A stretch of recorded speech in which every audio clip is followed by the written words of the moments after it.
Mums šeit dzīvojot māriskajā pasaulē un mūsdienās, mēs esam pieraduši, ka visam mums ir jātop dotam. Nu, nezinu, no saules spēks man, no zemes spēks man, no tā tur man.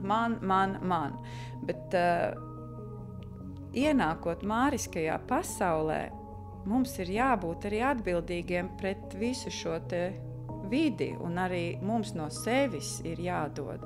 Un šie gadskārtu svētki ļoti māca šo sadarbību.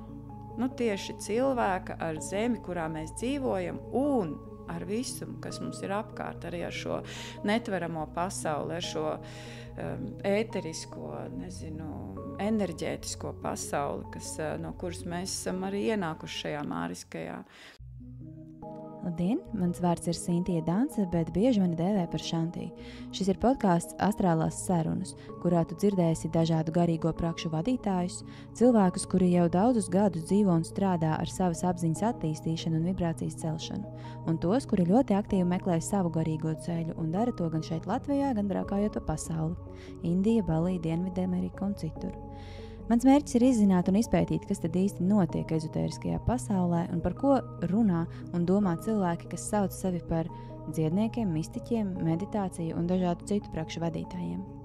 Ja tev šīs tēmas ir saistošas, piesako šim kanālam, lai nepalaistu garām nākamos raidījumus. Sveiki! Šodien pie manas ciemos ir Inese Krūze. Mēs tikko dzērām tēju, un es viņai jautāju, kā viņu stādīt priekšā, un es teicu, vai tas būtu ok, ja es teiktu latviskās dzīves ziņas kopēja, bet tad viņai bija ko teikt. Varbūt var izstāstīt arī klausītājiem. Jā. Veseli visi, kas klausās. Mani uzrunāja kā latviskās dzīves ziņas kopēja, kas nav nemaz nepareizi, bet es īstenībā dažas dienas atpakaļ iedomājos par šo vārdu kopējs un kas tad tas ir. Un tad pirmais slānis laikam šim vārdam man asociējās ar uzkopšanu, un savā veidā jau taisnība ir. Esmu latviskās dzīvesziņas kopēja, jo mēs jau zinām, ka tāds latviskuma izpratnes veidošanas pamats tomēr gulstās senākā pagātnē, un tas, kas ir caur gadiem uzslāņojies virsū un varbūt paslēpis tās zināšanas, kas ir bijušas mūsu senčiem un mūsu tādas tauta garamantas, tad savā veidā jau taisnība ir. Nu, esmu es kopēji, jo sanāk atmest to lieko, kas ir uzslāņojies un izvilkt to būtisko. Bet man patīk sevi pašai dēvēt vienkārši par latvieti, kas mīl savu zemi, mīl savu tautu, mīl savu kultūru, un tas, ko es daru, ir, es vienkārši apzinu šīs vērtības, ienesu tās savā dzīvē, un cik varu, un ja kāds lūdz, ar tām arī dalos. Tā kā vienkārši es esmu latviete. Lieliski, kas arī. Tas ir labi. Inesi patiesībā man... Ar Inesi man iepazīstināja kaut kādā ziņā Meža Roberts, ar kuru mēs tikāmies nedaudz pirms Ziemassvētkiem, un tagad savukārt mums drusciņi tuvojas jau tā lieldienas, tepat netālu aiz stūra, bet es saprotu, ka tu svini šos gadskārtu svētkus regulāri, 4 vai 8, un izrādās tur pa vidu vēl ir visādi. Tā kā tu tā to praktizē tiešām ļoti regulāri, pareizi. Pareizi tu teici praktizē, jo tas ir vēl tas otrs veids, kā tiek dēvēts cilvēks, kā kādas mācības vai izpratnes praktizētājs, un savā veidā, es esmu arī praktizētāja, latviskās dzīvesziņas praktizētāja tieši tajā aspektā, ka ir kaut kādas lietas vai rīcības, kas tiešām ir jāpraktizē, un lai izprastu un saprastu vispār šo te latvisko dzīvesziņu, kā mēs esam nodefinējuši, tas tiešām prasa arī šo svētku praktizēšanu. es vairs, protams, nesaku, ka es praktizēju, tas vienkārši tā dabiski mans gada ritējums tā arī sakļaujās ar šiem svētkiem, un jā, ir šie 4 lielie balsti, un pa vidu vēl, un tie tiek svinēti, vai tie ir meteņi, vai ūsiņi, vai lieldienas, vai rudenāji, Ziemassvētki un tā tālāk, Mārtiņi. Katriem veļu laiks, šie visi svētki ieņem savu vietu manā gada ritējumā, un ne tikai manā ģimenes ritējumā, un tas ir ļoti būtiski, ka mēs visi ģimenē šos svētkus atzīmējam, un tas tā kā mūsu kalendārs īstenībā veidojās pēc šī saules ritējuma. Bet tu minēji, ka jūs svinat ar ģimeni, vai tu svini tādā ģimenes lokā, vai tomēr tas ir tā atvērta tipa pasākuma, vai tas ir vēl kaut kas cits? Tie ir dažādi pasākumi. Zin kā teici, atvērta tipa, jā, bet es esmu jau tajā stadijā, kad ir atsevišķi svētki, ko es saku, es vairs negribu viņus atvērtus.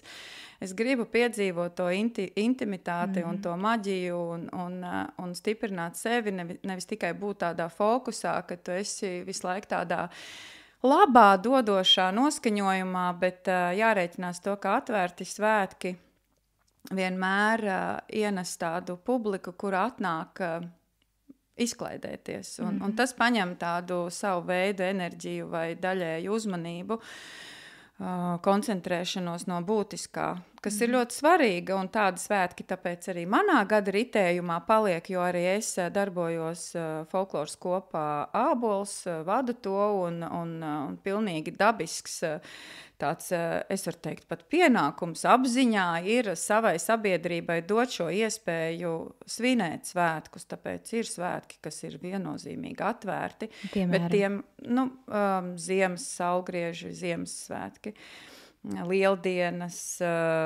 arī, īstenībā katri svētki kaut kādā ziņā mēs cenšamies kaut kādu daļu no šiem svētkiem padarīt atvērtus, un tad paliek tā kā daļa no šiem svētkiem, kas ir tāds vairāk jau tā kā uz ģimenes lokā vai tuvāko cilvēku lokā, ar kuriem es jūtos pagodināt svinēt šos svētkus.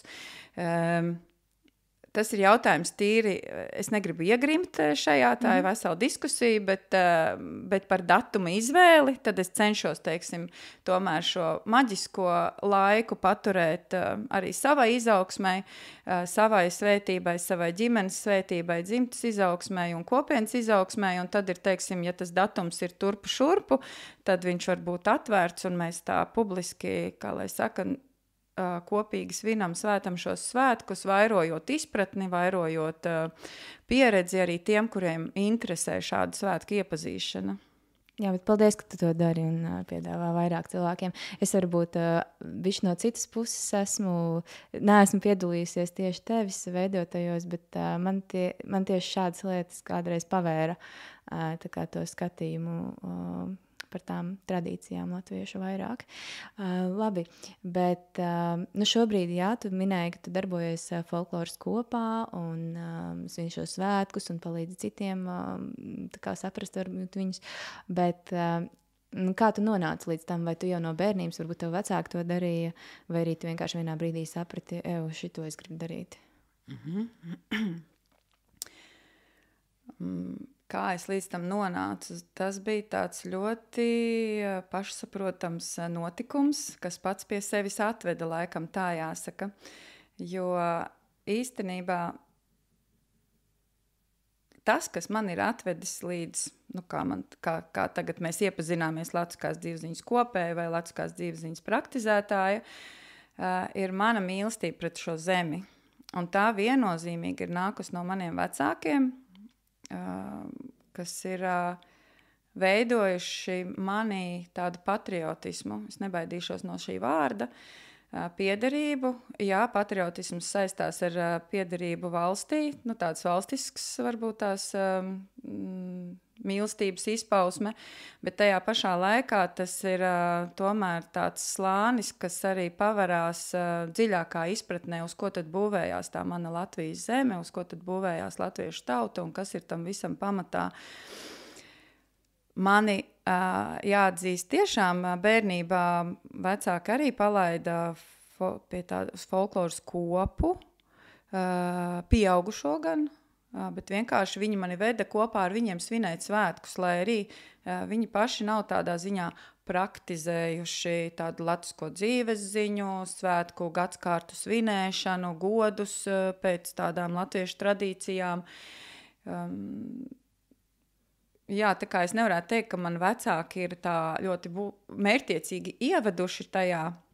Viņi ir vairāk man devuši tādu brīvu izpratni par pasaules uzbūvi, bet tas, ko viņi man ir ielikuši, tas ir patriotisms pret šo zemi, un es redzu, ka tas ir tas, kas man ir atvedis līdz šim, jo tikko es tātad biju gaidībās, es sapratu, ka man ir jāzina, ko es nododu savam bērnam. Nu, kas ir tas pamats, jo kā daudz mēs esam iztaigājuši visādus ceļus un visu ko.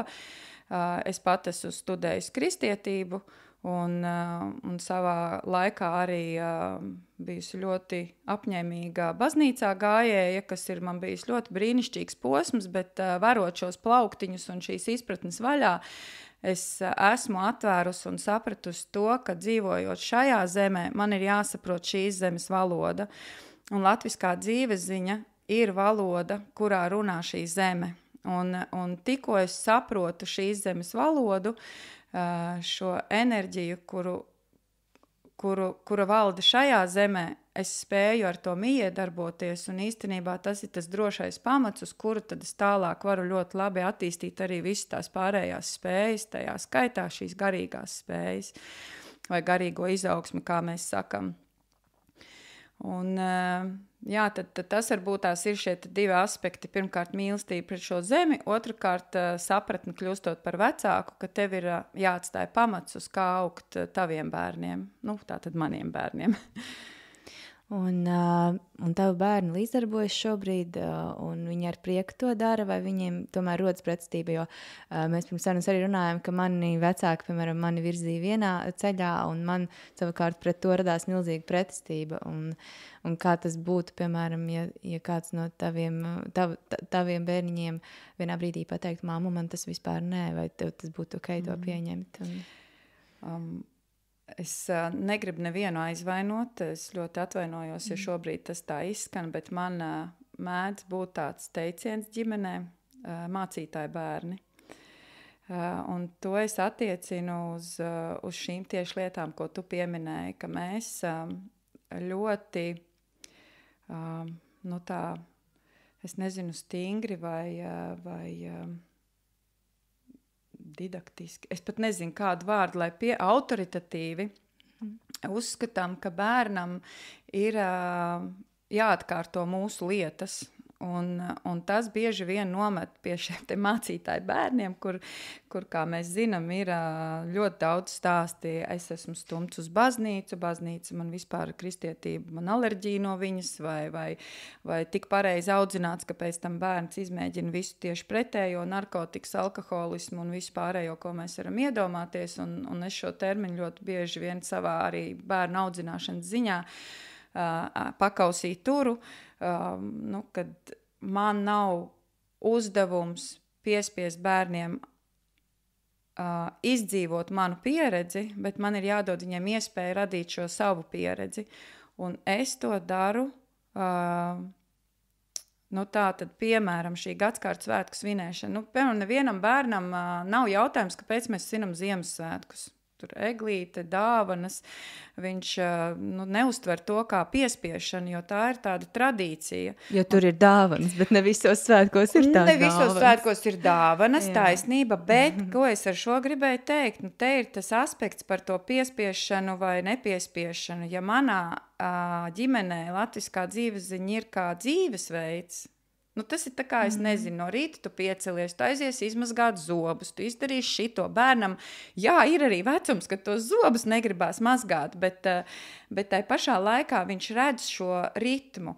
Un tas ir tas ritms, kas iet cauri mūsu ģimenei. Tātad viņi jau zina, būs šādi svētki, tur būs agri jāceļās, es šogad agri negribu celties. Un es arī viņu neceļu agri, bet ir lietas, ko mēs varam pārnest atkal uz citām lietām, nu tā kā uz citu laika periodu, kas viņam tajā attiecīgajā tīņa vecumā ir pieņemams, un viņš atkal to izdara.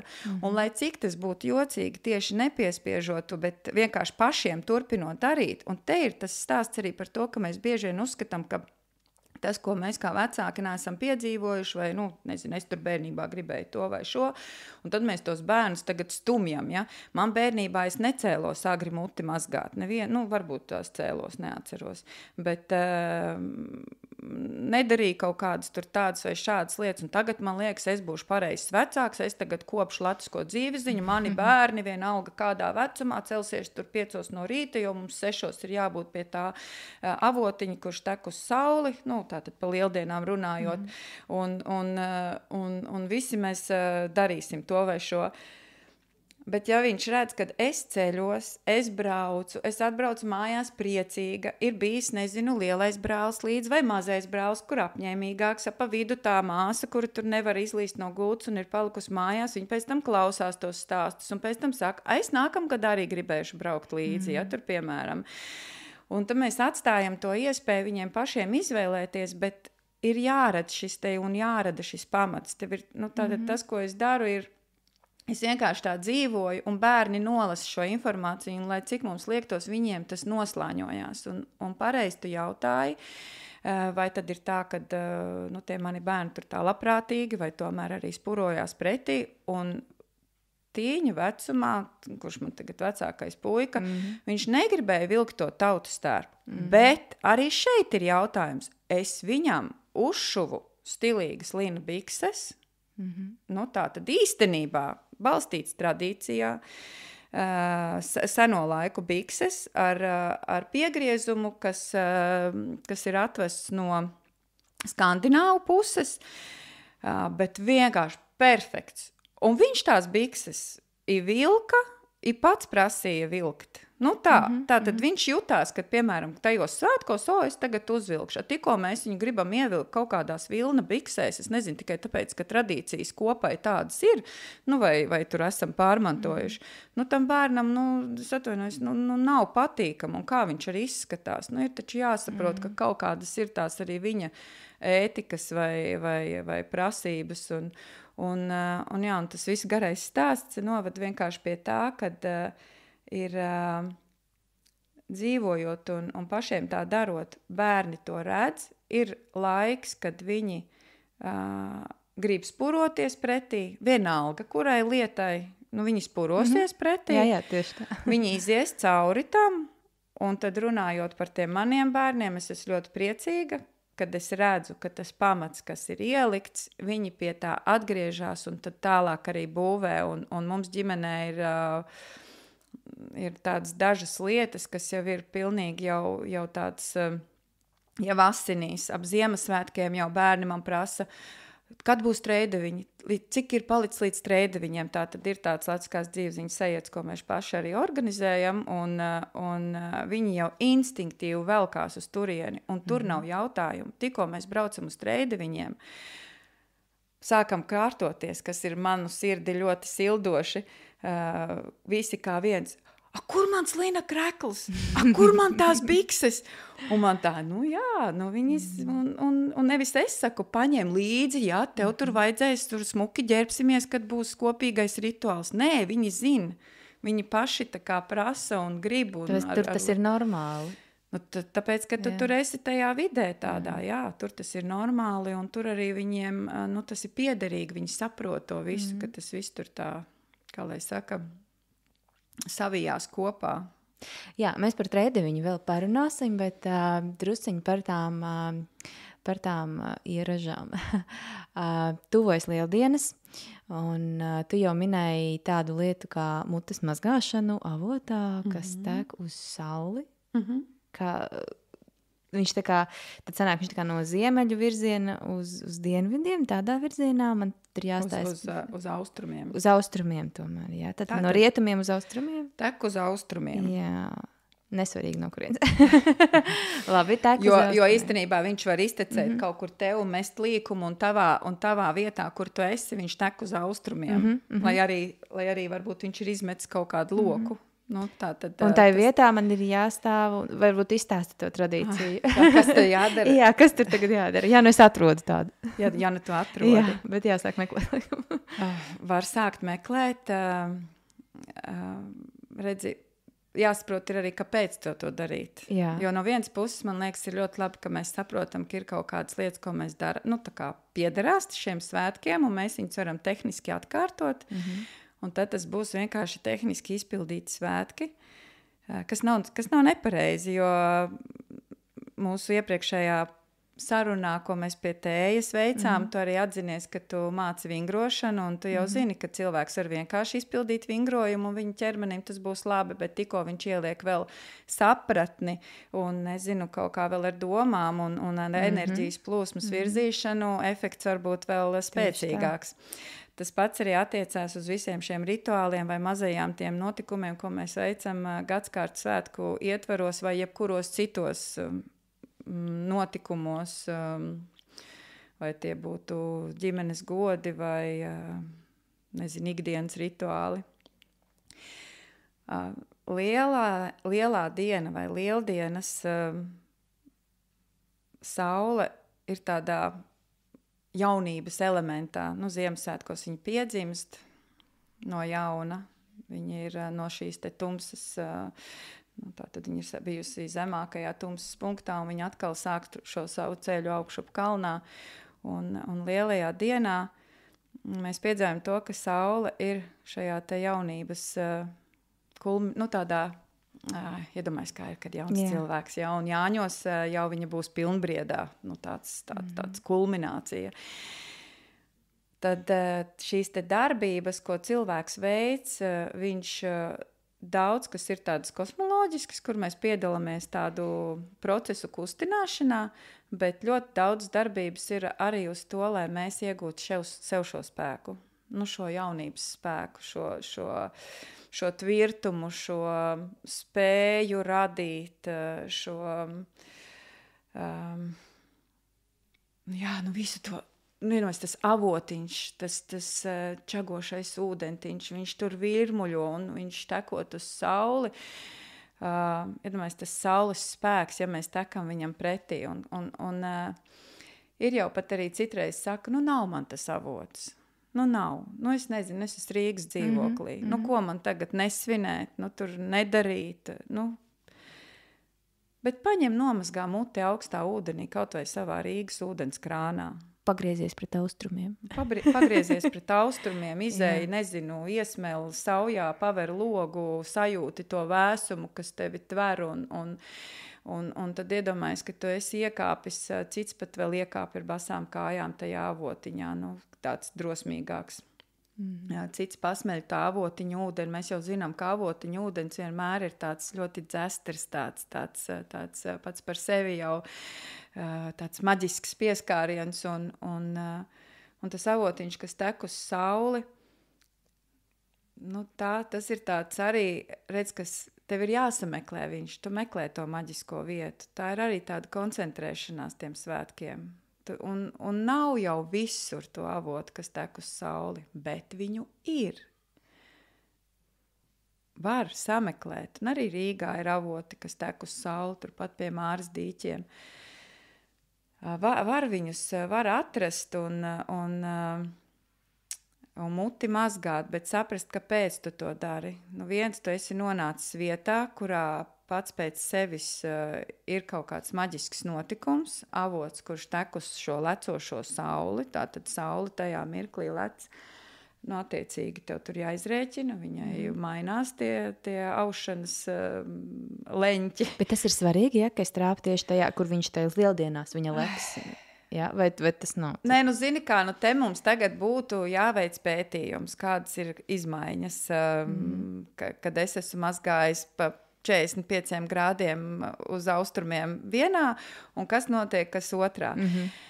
Man liekas, ka tev ir vienkārši jāsameklē avots, kas tek uz austrumiem. Okay. Tev ir saprašana par šo. Jā. Un tai pašā laikā, ja tu mazgāsi arī muti, nezinu, citā avotiņā, ieliec vienkārši šo sajūtu, kāpēc tu to dari. Man tas šķiet vissvarīgākais. Avots, kas tek uz sauli, būs ar īpašu spēku. Tas vienkārši ir pēc šīm zināšanām, kas mums ir nācis, ko mēs redzam arī pierakstos lielajā dienā, mazgā muti, avotā, kas tek uz sauli. Tātad šī saule tiek godināta šajā mirklī. Mēs godinām šī enerģijas plūsma, iet uz viņu. Viņa ir jaunības skaistumā. Viņa dosies augšup ceļā uz savu pilnbriedu. Tātad ir šie divi aspekti. Viens tas, ko es ielieku no savas enerģijas, tātad gatavojoties šiem svētkiem. Tātad es īpaši padomāju, kā es jau minēju, ja es sameklēju šo avotiņu. Es uz viņu, viņš nav pie mājām bieži vien. Tātad es uz viņu dodos. Tā ir mana apņemšanās. Tas ir tādi ļoti apzināti soļi. Tas vienkārši šie visi soļi ved uz to, ka mēs apzināti kaut ko daram, lai šajā spēcīgajā dienā, tātad šo dienu svētītu. Pats avots, kas tek uz sauli, jā, varbūt tajā mūsu izpratnē, iedomājas, tas tāds savienojums. Iedomājas, tas ir tā kā no vienas puses, kāpēc viņš netek uz mani? Kāpēc no tās saules viņš netek uz mani? Bet varbūt, ka tas ir moments, kad mēs ar savu rīcību godinam šo sauli. Varbūt tas ir moments, ka mēs saprotam, ka notiek šīs māriskās un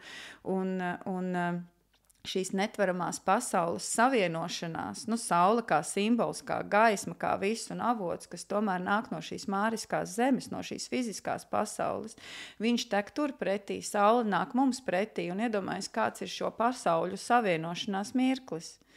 Un tajā avotā, kur notiek šī savienošanās, šī spēka apvienošanās, mēs arī esam līdzdalību ņemoši. Mēs paņemam sev spēku. Un man liekas, ka šeit bieži vien mums šeit dzīvojot māriskajā pasaulē un mūsdienās mēs esam pieraduši, ka visam mums ir jātop dotam. Nezinu, no saules spēks man, no zemes spēks man, no tā tur man.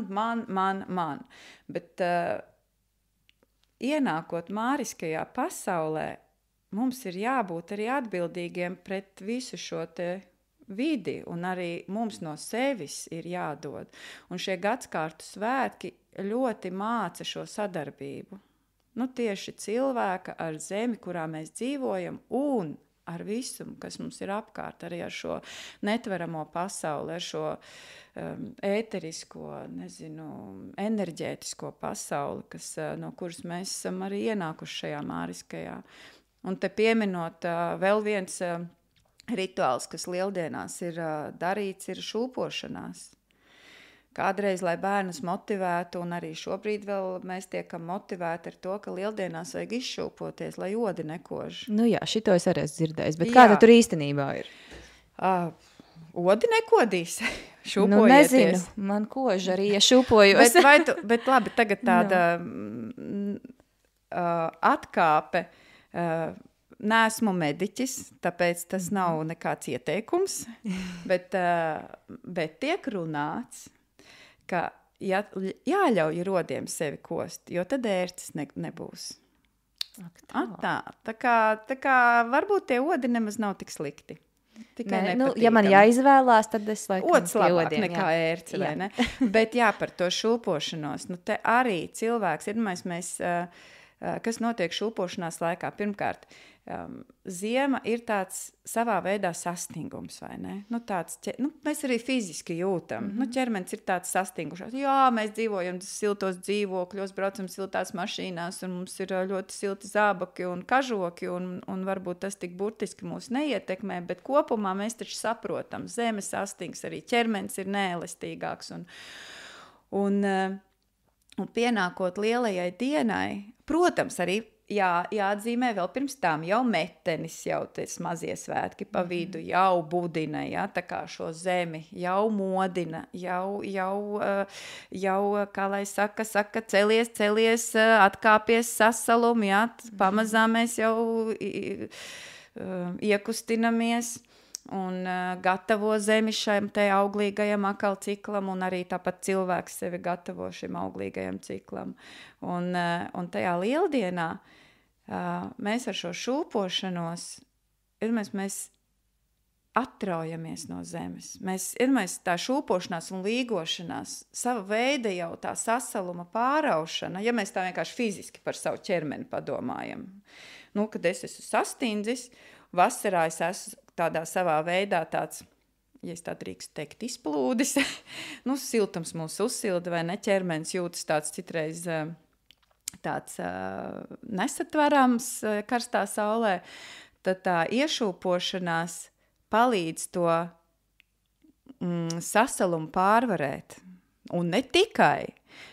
Mēs pārvaram arī gravitācijas spēku. Cilvēks atraujās no zemes. Tas nozīmē, ka mēs no vienas puses esam šeit, tai pašā laikā mēs savienojamies ar kaut ko augstāku.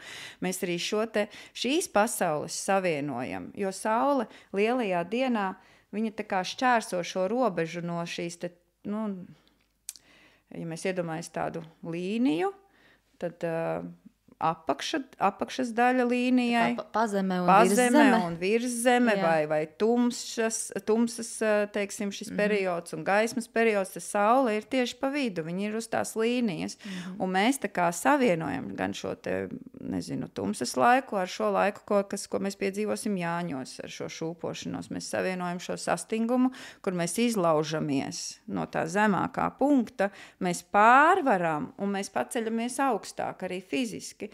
Nu, tā tad mēs arī ķermenim iedodam šo vitalitāti, šo līdzsvaru sajūtu. Mēs taču zinām, cik ļoti svarīgi arī cilvēkam ir līdzsvars, un šūpošanās ir viena no tā, kas mums šo vestibulāro sistēmu iešūpina. Un ja mēs esam bijuši tie sastingumā un visā, tad arī veselības ziņā, ne jau tikai dēļ tiem modiem, bet arī domājot par savu veselību, ir jāizšūpojās, jo mēs izkustinam šo vestibulāro sistēmu, un tu vari pastāstīt noteikti vairāk par to, jo es neesmu mediķis.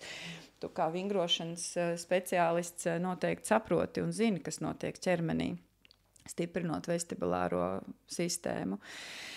Un tā kā šie pamazām vedinot to manu stāstījumu, es vienkārši tikai gribu pateikt to, ka katrai lietai mēs varam pieiet ļoti vienkārši, kas nav nepareizi, un nevajag pat vienmēr visu izprast. Nu, tā tad, šī mutes mazgāšana, svaigs ūdens, sejai, sārti, vaigi, iedomājies pēc šī te visa ziemas, tāda nekustības tev ķermenim pieskarās šis dzīvais, enerģētiski plūstošais, brīvais ūdens. Viņš ir brīvs, tu viņā sevi nomazgā, tu atmodini, tevi ieplūst šis te... tas brīvais plūdums. Nu, tu vienkārši, tas pats ar to šūpošanos. Es tevi klausos un iedomājos, bet es rītīgi saņemtos, varētu tādu saulīti smuku uzlēkt un varētu to ūdeni visa noskaloties. Vēl labāk būtu, vai ne? Nu, bet, protams. Ir baigi jāsaņemās. Bet ir baigi jāsaņemās, jo lieldiena atnāca ar basām kājām. Jā, es esmu to dzirdējusi. Bet caur baltiem bērziem. Aha. Ir lieldiena, arī vēl ir šis te pārmaiņas process, tas ir pavasaris. Mēs jau saprotam, ka vasara uzreiz neatnāk. Dabā viss notiek mijoties, nav tādi krasi tādi nogriežņi. Te tagad ir ziema, te tagad ir vasara. Mēs tā kā esam pieraduši pie tā, kad sakam it kā Ziemassvētki, ziema ir atnākusi, bet īstenībā tas jau ir ziemas vidus. Mārtiņos mēs tā kā jau atveram tos ziemas vārtus, tad meteņos jau mēs pavaram vārtus šim te pavasarim, un lieldienās jau vasarai varam vārtus. Tas nav tā, ka vasara uzreiz atnāk, mēs viņus atveram šos vārtus, un vēl tā mīšanās notiek, un tev taisnība lielajā dienā pēdējos gados ir ko augsti, bet... Tie, kas ir ziemas peldētāji, es domāju, pilnīgi mierīgi var izbaudīt lielās dienas rītu, iegremdējoties ūdenī. Avotā, protams, ūdens varētu būt pat siltāks nekā jūrā. Jā. Tā kā to visu var izdarīt. Tā kā ieteikums, bet vēlējums tiem, kas... Galvenais muti noskalot un acis, un tas jau arī ir simboliski, ka mēs acis izmazgājam. Iedomājies, ziemā ir bijis šis te arī garīgās izaugsmes tāds iekšējo meklējumu laiks, nu tāds pārdomu laiks, vai ne? Mēs daudz ko sakārtojam ziemas laikā. Vasarā jau mēs lidinamies pa gaisu.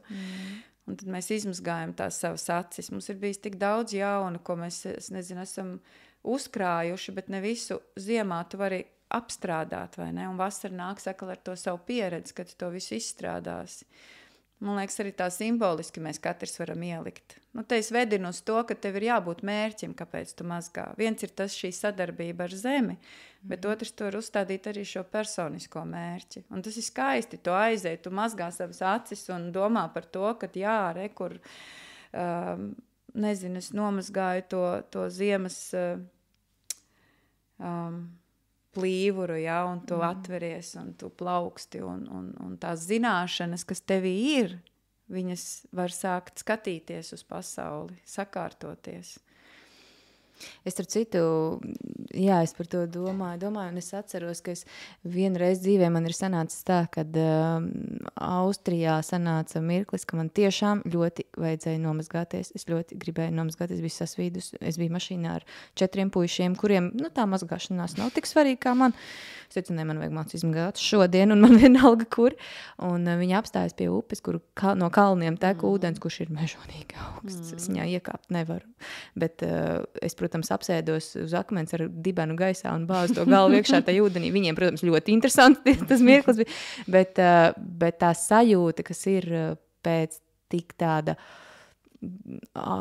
svaiga tā ūdens, pirmkārt mati brīnišķīgi vienkārši. Es domāju, ka avotā varētu būt ļoti līdzīgs efekts. Tā kā iesaku meitenes lieldienās un ne tikai. Tā kā tas varētu būt forši, bet es pieņemu, ka jā, pieliekot to domu un vēl to tiešām fizisko svaigumu sajūtu varētu būt brīnišķīgi. Nu labi, tad mēs tajās lieldienās tā kā iešūpojam, atveram tos vārtus uz to pavasari vasaru, uz vasaru jau, jā. Ir varbūt vēl kaut kādas tādas lietas, ko tu ieteiktu darīt, kas varbūt nebūtu super sarežģīti tādam ikdienas cilvēkam un neprasītu tādu milzīgu gatavošanos?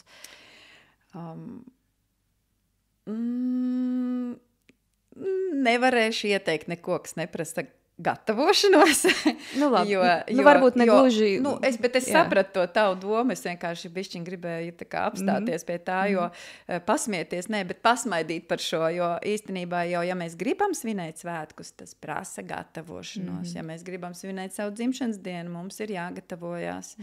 Vienalga, cik viņa būs liela, kaut vai ar savu mīļoto cilvēku pie galda sveču gaismā, arī mums ir jāgatavojās, mēs uzliekam šo sveci un viņu iededzam, un tas pats arī attiecās uz jebkurām gadskārtām, kad mēs viņus svinam, šī gatavošanās ir.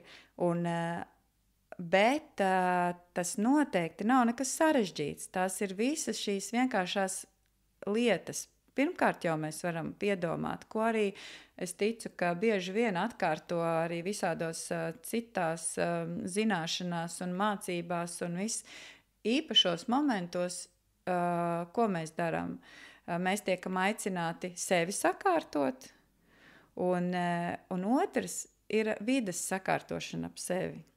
Un jebkura gadskārta tradīcijā jau parādās pie šīs te gatavošanās, ir mājas sakopšana. Nu tā tad pat, ja mēs nezinu. Īpaši lieldienās, man liekas, par to dzirdu.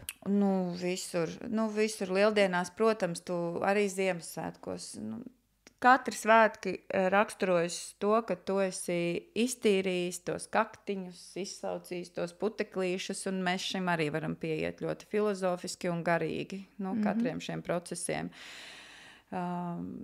Tas pats arī attiecās uz lielo dienu, kad tiek māja uzkopta, un katrs var priekš sevis uzlikt to mazo mērķīti. Es nezinu, pat savu galdu var būt tās, vai grāmatplauktu, kur tev dzīvo tavas mīļās grāmatas, bet tu varbūt viņus vajag pārcilāt, ja, vai tādu te nav norma. Es tagad nesaku, tagad visa māja jāizmazgā. Kaut gan es ticu, ka tiešām cilvēki mazgāja vētīja visu māju un iznes arī izvērtīt drēbes ārā. Nu, Ziemassvētkos to dara noteikti, jo tas viss no gan kodēm un visu, un lieldienās ar to pašu var darīt.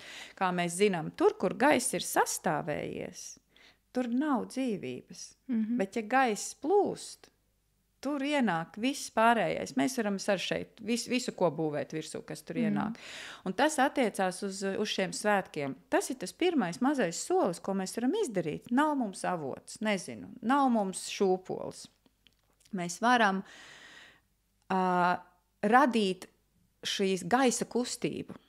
Tas ir svarīgi, ka mēs pārcilājam. Mēs, tā mājas kopšana ir, ka mēs šīs sastāvējušās lietas un stūrīšus, ka mēs viņus izcilājam, mēs viņus ielaižam jaunu gaisu tajā, jaunu enerģiju.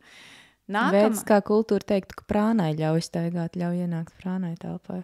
Jā, nu tas, kuram šis ir tā kā saprotamāks. Jā, bet ideja ir viena. Bet ideja ir viena, jā. Tā kā tas ir viens, un atceramies, ka gadskārtas iekrīt parasti ļoti spēcīgos brīžos, tātad dabā notiek ļoti spilgtas pārmaiņas, un līdz ar to tas arī enerģētiski ir, kā mēs sakam, ļoti augsti šie te punkti.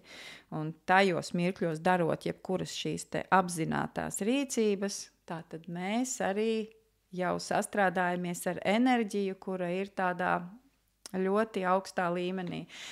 Un tas būtu tas pirmais, vienkāršākais. Bet apzināti, zināt, lielā diena klāt ir, vai rīt, vai parīt.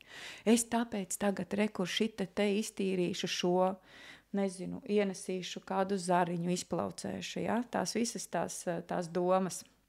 Zariņu plaucēšana arī tas ir par šīs te dzīvības tuvošanos, ja, ka no šī te kociņa, kurā nekas nav, kur zemīte guļ, kur nekas nav, mēs pēkšņi ieraugam. Reku tā dzīvība ir slēpusies iekšā, reku viņa ir izlauzusies, un tas ir kā simbols mums atgādinājumam, lai arī cik mēs tur, nezinu, sastinguši būtu, lai arī kāds process, cik viņš ir iestrēdzis, ja, ka šis ir tas moments, kad viņš no tā iestrēg, un viņam ir iespēja izlausties uz āru, un ar šīm te rituālajām darbībām mēs arī, protams, iekustinam arī kaut kādus savus iekšējos mērķus, kuriem palīdzam izrausties, nu, tā kā uz āru šiem procesiem. Bet par tēm tālāk, par to, ko darīt. Mutes mazgāšana, agrā celšanās, pat ja nav šis avots, maģisks mirklis ir ieraudzīt šo saules starus. Un tas tiešām ir maģisks mirklis, jo ziemā ir, pirmkārt, mēs sauli redzam reti, viņa lec tad, kad lec, bet ja sagadās un parasti kaut vai viens stariņš, bet tajā lielās dienas rītā viņš izlaužās. Un tu esi piecēlies, un tās gaismas stars, mēs jau arī simboliski varam pastīties uz gaismu, tad, ja mēs iedomājamies, ka mēs esam ilgi gulējuši, nu nosacīti tādā ziemas miegā, tādā tumsā bijuši, un tas tā kā gaisma tuneļa galā, jā. Ka tu ieraugi, tas ir vienkārši tāds enerģijas pieplūdums un pacilājums un viss pārējais. Tas ir tas, ko var izdarīt, bet ja cilvēks varbūt tās, nu, nespēja piecelties vai visādi mums var gadīties, kas ir tās nākamās rīcības bez tās mutes mazgāšanas vai šūpošanās. Mēs ļoti, tas gan arī prasa, bet tā pati olu krāsošana, kas mums ir saglabājusies. Nu, kas tur ar tām olām, ja tur arī viss kaut ko var tur ir, atrast? Protams, pati ola ir jau kā simbols visam šim svētkiem. Arī šī te pasaule, ja, kas dzimst, nu, mēs redzam, tur iekšā tas cālīts. Ja tas tur nav cālīts, tur ir dzeltenumiņš, ēdieniņš cālītim. Bet tā tad arī šī te matērija, ja, kas pēc tam spēja tā kā pārveidoties kaut kamā. Un kas vēl ir svarīgi pie tās olu krāsošanas? Tātad olu krāsošanā, tad, kad mēs olas krāsojam un pielietojam šos dabas materiālus, mums sanāk raibās olas. Kaut gan ir teikts, ka mums šis te raibums kādreiz vienkārši mežā meklēja putnu olas. Un tur bija tās raibās olas, ja? Tu atradi tādas vai tur šādas, ja? Mēs zinām, putnu olas ir dažādā raibumā. Tu domā, viņi tā gāja meklēt putnu olas? Nu, viņi tā gāja. Tik agri pavasarī. Jau bija? Nu, vai tu zini, ka kādreiz Latvijā bija 2 vasaras? Nē, es noteikti to nezinu. Kad ir 2 ražas. Nu, tādā ziņā, 2 ražas. Jā. Spēja vasara bija tāda, ka varēja novākt 2 ražas.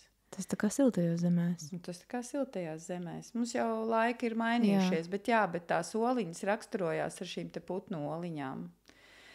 Un taču turēja jau arī olas, bija mazās, pasties paipalu oliņas kādas ir. Es tieši par tām arī tagad domāju, citas jau baigas nezinu, godīgi. Un paipaliņas taču mājās turēja. Jā. Lieldienu rītā gāja skatīties savā kūtiņā un Bet tas ir vienkārši tāds tā kā par šo raibumu, ja? Bet cilvēki krāsoja olas, un arī, ja mēs paskatāmies, protams, es nevaru apgalvot, kā tas notika, nezinu, 1000 gadus atpakaļ. Bet mana vecā māma noteikti krāsoja olu, un manas vecā māma arī krāsoja olas. Tā kā šis ir bijis vienmēr klātesošs, un par to krāsošanu. Redz, te mēs arī dabā atrodam, lai viņi dabūtu raibu. Tātad mums ir dabā jāierauga jau šīs izplaukušās lapiņas, un ir jau parādījušās. Ir strutenīte, ir tur, nezinu, kas tur vēl citreiz zvaniņi jau izlīduši, ja, tātad šie te zilie vai sniegpulkstenīši, ja, izlīduši arī brīnišķīgs. Un tu ieej dabā, kur tev šķiet, ka viss gulēja, bet tu ieraugi, reku šitas, reku tās, tu esi mājās izpaucējis bērzu zariņu, ja? Un to visu kombinējot kopā, un, protams, sīpolu mizes, un kas vēl mums tradīcijās ir, un vēl melleņu zaptes, un viss kaut kas, tu padari šo te, nu, tā kā noscīt to jauno gadu, tādu raibu, auglīgu, jo īstenībā tika uzskatīts arī, kad lieldienas sasaistās ar jaunā gada iestāšanos. Gads kādreiz tika skaitīts no lieldienām, un pat kaut kur vēl kaut kādās kultūrās tiek skaitīts. Tur tā kā sakrīt ar tiem astroloģiskajiem procesiem. Un kas tad notiek tajā posmā starp Ziemassvētkiem un... Tu domāji, ja Ziemassvētkos sākas gads, vai kādā ziņā? Nu, tā kā Ziemassvētkos noslēdzās iepriekšējais, un tad pēc tam uzreiz sāks jaunais. Ja mēs noslēdzās, tad kas notiek tā kā tai vidū starp lieldienām un Ziemassvētkiem? Vispār jau, ja tev jaunais gads raksturojas ar lieldienām, tad tas process sākās lieldienās un noslēdzās lieldienās. Aha, bet latvieši ir vienkārši, ja teiksim, mēs esam dzirdējuši tādus uzsaukumus, nu tur tuvojās jaunais gads, tu vari atteikties no vecā un uzsākt sev uzstādīt jaunas sev mērķus, tad man liekas, ka latvieši var būt laimīgi, jo katrās gadskārtās principā var iezīmēties jauns posms, jo tā ir viens kaut kas noslēdzās, un kaut kas sākās. Bet es par tādu lielo plānu runājot, protams, ka mēs esam pieraduši un ir šajos Ziemassvētkos, ir šis te atskaits punkts, kur savā veidā ir šī te tumsas, nu tā kā mēs esam bijuši viszemākajā punktā un tagad ieraugam, ka mēs sāksim atkal kāpt augšā un mēs varam tā kā, nu, attiecīgi tādu šķērsgriezumu veikt. Bet jā, nu, to var darīt katrās gadskārtās, kaut ko atmest un kaut ko jaunu iesākt. Nu, ja mēs te runājam, kas tad notiek, ja? Nu, nekas nenotiek tādā ziņā, ka tev šie posmi palīdz sadalīt šo ritējumu un tika uzskatīts arī, piemēram, zemnieks skaita gadu no citādāk pavisam, ja? Viņš citādāk rēķina, un te jau mēs skatāmies, kas kuram ir svarīgi, kurā mirklī, kuram tas gads iesākās. Es tikai iedomājos, kā tādam biznesa cilvēkam varētu sadalīt vienkārši, kad pa ceturkšņiem gadu, tad tā pirmajā ceturksnī aptuveni, tad, piemēram, līdz tām lieldienām, nevienam nesakot, ka viņš piekopja, piemēram, tieši šo te, un ka viņam jāsasniedz tādu un tādu mērķi līdz lieldienām, pēc tam no lieldienām līdz jāņem, viņam jāizdara tas un tas, un tā kā, Un tu teorētiski piekop arī, tā kā biznesā to ideoloģiju, tāpat laikā tu seko līdzi latviskajam tam saules ritam. Nevienam varbūt arī nav jāsaka tas. Ja tu negribi. Redz, iespējams, ka ļoti daudz tā arī dara, jo mēs jau zinām, ka biznesā un vispār jebkurā tādā plānotā rīcībā ir jau šo mērķu uzstādīšana, ir lielie mērķi un mazie mērķi. Jā, bet arī kaut kādam gala punktam, līdz kuram ir gala punkts. Es domāju, ka uzņēmējiem ir atskaits un jau no budžeta apstiprināšanas, bet tas ir pavisam vienkārši, ka mēs varam savu šo ritmu sakārtot. Un īstenībā viņš jau tā arī sakārtojās. Ja tu iesāc svinēt šos svētkus, tev tomēr kaut kā tie vieni svētki iezīmē nozīmīgo ap to laiku, un ierāda arī to, uz ko tu virzies. Un tas savā veidā tomēr jau tavu domāšanu pārgroza. Tā tad vai tu esi zemākajā tumsas punktā, kas notiek tur, vai pirms tam, teiksim, veļu laiks, kam tu pievērš uzmanību, un kā tas viss, teiksim, tas kāpiens kalnā, un kaut kā tev ir jānorimstās, tas tāpatās arī, redz, šie mazie cikli, kas iezīmējās gada ritējumā, viņi jau saskan arī ļoti labi ar tādu cilvēku ritējumu. Ar jaunību, ar pilnbriedu, tur jau mēs arī varam ieraudzīt šo ar vecumdienām, nosacīt, kad saule kļūst veca pirms tiem Ziemassvētkiem, tad atkal jauna dzimst, tāpat tās jau arī mums, tas mūsu cilvēka ritms, un tur jau tie mazie mērķi arī iezīmējās, ja mēs padomājam arī par savu dzīvi kopumā, kā tas viss attainojās uz mūsu dzīvi, kad mēs esam kā bērns, kad mēs esam kā jauns cilvēks, kad mēs jau esam pilnbriedā, un kad mēs esam tādā jau norietā, tas tā varbūt tās nejauki skan, bet arī tas ir tāds maksimālais punkts, ko mēs sasniedzam, lai ienāktu atkal jaunā ritējumā. Bet bišķi vēl varbūt par tām olām, jo par tām olām. Es vienkārši esmu dzirdējusi arī tādas, ka tā kā, vai tad viņas ripināt, vai neripināt, vai tad drīkst sist, citi saka nedrīkst sist, viss, kas sasitās, tas uz nelaimi, ir dažādi. Jā, īstenībā par to krāsošanu, tas mazākais. Jā, tur... Paldies, ka tu atvilki mūs apakaļ pie tām olām, jo tas, ko es to krāsošanu pat visi var, kā lai saka, interpretēt, kā viņiem vajag un krāso olas kā vajag, bet galvenais, kad tas stāsts arī par to, ka mēs izraibinam viņas, ka mēs viņus nokrāsojam, bet tas tālākais, uz ko es gribēju teikt par to olu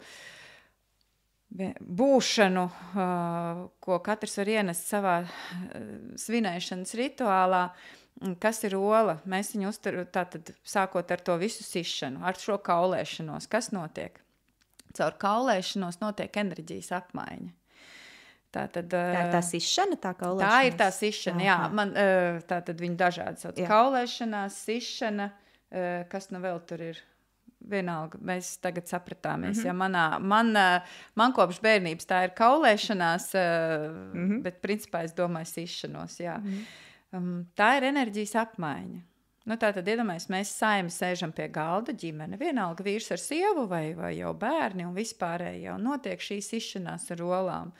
Un pēc tādas tradīcijas tas, kurš vinnē, tas dabū un sasist to olu sev. Un viņam vienkārši ir vajadzīgs šīs. Un tā ir šī dzimtas stiprināšana. Jo nevienmēr vinnētājs ir vinnētājs un zaudētājs ir zaudētājs. Šeit uz to tā nevajag skatīties. Te ir kopējais labums. Un šajā mirklī, kad mēs kaulējamies, mēs mainamies ar enerģiju. Jo ēdiens ir viens no veidiem, kā mēs uzņemam enerģiju, vai ne? Un arī, kad mēs sēžam pie galda, un, piemēram, sieva ir taisījusi ēdienu, viņa ir ielikusi savas domas, un vīrs viņus ir atkal apēdis, vai ģimene ir apēdus, un tā notiek šī izlīdzināšanās. Tātad caur šo ēdienu. Un arī šī kaulēšanās, tātad, kas mums iezīmējās, mēs olas varam vienkārši uzvārīt. Es nevaru aizliegt cilvēkiem vienkārši uzvārīt olas, bet es aicinātu viņas krāsot, jo tad viņas kļūst par rituālajām olām. Viņas atšķirās. Te ir tas stāsts, ka mēs atrodam īpašu. Es viņu čubinu un ar par šīm te raibajām olām. Ne jau tas, ka man ir jāiet tagad jāsameklē vienkārši ola, bet es sameklēju smukāko. Es sameklēju īpašāko olu. cilvēks, kuram nav, kur sameklēt šo putna olu, viņš, raibo olu, kas jau ir putna veidota raiba ola, ja? Viņš viņu paņem vistu solu, kas mums ir pieejamāks, un pataisa viņu raibu. Viņš viņu izraibo, viņš viņu apmīļo, viņš viņu padara greznu, tāpat kā mēs māju, kad uzkopjam un uzpušķojam, ja? Tāpat mēs šo olu, kas ir tātad šis te pasaules simbols, mēs viņu padaram par rituāla olu tieši caur šo krāsošanu. Tāpēc, tātad, kā mūsu māka, mēs viņu nokrāsojam, vienalga raibu vai ieliekam vienkārši kādā, nezinu, tagad ir moderni vīnā un vēl kaut kur. Un pie viņas ir piedomāts, un tad notiek šī kaulēšanās. Kaulēšanās rezultātā, sišanās rezultātā mēs apmainīsimies ar enerģiju. Tātad tas, kuram kaut kas ir vajadzīgs. Nezinu, man, piemēram, ir kaut kāda, tas pat nav saskatāms. Nezinu, kaut kas manī ir tāds, ko es varu dot otram. Un es caur šo olas it kā pazaudēšanu stiprinu, piemēram, savu vīru vai savu bērnu. Un viņš atkal to uzņem, un kopējais labums ir visam. Tāpēc par to sasišanu un sišanos uz to ir jāskatās tikai un vienīgi kā tāda, ļoti jautra rotaļa. Bērniem ļoti patīk. Viens no veidiem, kas bērniem vislabāk patīk, šūpošanās, agrā mošanās un mazgāšanās ūdenī. Nezinu, es gribu redzēt, cik pieaugušie pamostās. Jā. Es jau pie avotiņa varu saskaitīt, cik pieaugušie pamostās tajā lielās dienas rītā. Bet olu sišana, šī krāsošana, tas viss bērniem ļoti patīk. Un tas ir arī veids, kā savā veidā ģimenē, tātad šīs tradīcijas uzturēt. Kaulēties vajag. Tad, ir ripināšanas un viss kaut kas, mēs spēlējamies ar šo pasauli. Mēs viņu ripinam un mēs viņu modinam, un tur tas pats notiek. Dažādi veidi, kā vai mēs tieši divatā kaulējamies, vai olu ripināšana atkal arī notiek tā, kad es palaižu to olu, tad nākamais ripina, ja viņš trāpa tai manai olai, viņš viņu dabon. Ja viņš netrāpa, viņš tur atstāja šo te. Un tur arī notiek šī te mīšanās, šī te tāda savstarpējā sadarbība, savstarpējā apmainīšanās. Jo iedomājies, mēs arī esam pieraduši, es gribu un es dabūšu, ja? Bet nē, tur tev nav mešana. Tā nav bumbas mešana grozā, kuras notēmēju un kā šito te tagad metu, kā petanku. bet tur mēs ļaujam vienkārši notikt procesam, kura rezultātā notiek tālāk jau enerģētiskā apmaiņa. Tas par olām. Simboliski jau, protams, tur šos te simboliskos elementus, kāpēc ola. Bet tādas darbības, tās ir pavisam vienkāršas šī te ēšana. Un vēl ko var piekopt, teiksim, kas ir ģimenē. Vienu olu, ko mēs, piemēram, arī daram, tad, kad mēs kopīgi esam pat ar citiem cilvēkiem, mēs vienu olu sadalam tik daļās, lai pietiktu katram. Tātad no vienas olas, no šīs pasaules, no vienas šī te mēs te atkal varam likt iekšā visu, ko, katrs pēc savas izpratnes un garīgās prakses, kas vien var būt vienā tādā veselumā, ko mēs izdalam uz to savu kopienu. Tātad tas tāpatās kā ēst kā mēs atceramies, vai miera pīpi pīpēt, vai no vienas krūkas dzert, Tātad tā ir izlīdzināšanās, tā ir savstarpējā uzticēšanās, un tā ir tāda viena ceļa gājēja iezīmēšana. Tātad nozīmīgi, ja mēs kā ģimene pēdam no vienas olas, mēs izlīdzinamies, mēs sevi stiprinam no šīs te viena pavadiena. Un tas arī ir tāds vēl moments, ko veikt. Piemēram, ja jūs esat kādā kopienā vai kādā plašākā pulkā, vai pat arī divatā. Bet kā tieši to vienu olu izvēlēties? Jo mēs tur sitām, tur bija olu grozs, mēs te viņām sitāmies, mēs viņu tur ripinājām, vēl kaut ko darījām. Un tad, kā mēs zinām, vai arī mēs viņu kaut kā atsevišķi noliekam, un viņi ir tā īstā galvenā. Ar vienu olu nepietiek. Vispār tā, teiksim, dotos svētkus svinēt, vai, teiksim, tā apzināti svinētu, nepietiek ar vienu olu. Ir vajadzīgas vairākas olas, jo pirmkārt, tu kaulēsies. Un nav jau teiks, ka tu kaulēsies ar vienu. Jā. Tā kā tur tev vajadzēs, redzēs, kā tev veiksies arī. Tad ir ola, ko tu ziedo kokam, kurā tu kar šūpoles. Ok, 2. Jā, tas jau ir vismaz jau 2 solis, jā. Tad meitas tiek šūpinātas. Kā tā ziedošana notiks tam kokam? Es viņu vienkārši nolikšu pie tā Viņu koka? var atstāt, bet var arī ierakt iekšā. Un šis spēks aiziet tā kā uz koka saknēs, jo īstenībā, pēc tā skatoties ir tā, kad cilvēks skar speciāli šūpoles lieldienās. Tas nav tā kā šūpoles, kuras tur visu gadu stāv. Ir nolūkots šis koks, piemēram, ozols. Un viņā tiek iekārts šūpoles lieldienās. Un šim ozolam, kā pateicība, kā arī tāda savstarpējā sadarbība tomēr, ka tu esi viņam kaut ko atnesis, jo arī viņš tur stāv. Viņš ir devis savu zaru, uz kura tev pakāpties, uz kura tev šūpoties. Tas ir tāda attieksme. Tas tā nav. Mēs neieejam mežā pirtu slotu, vienkārši nesagriežam. Mēs ejam, mēs palūdzam pirtu slotai zariņus, nevis brutāli.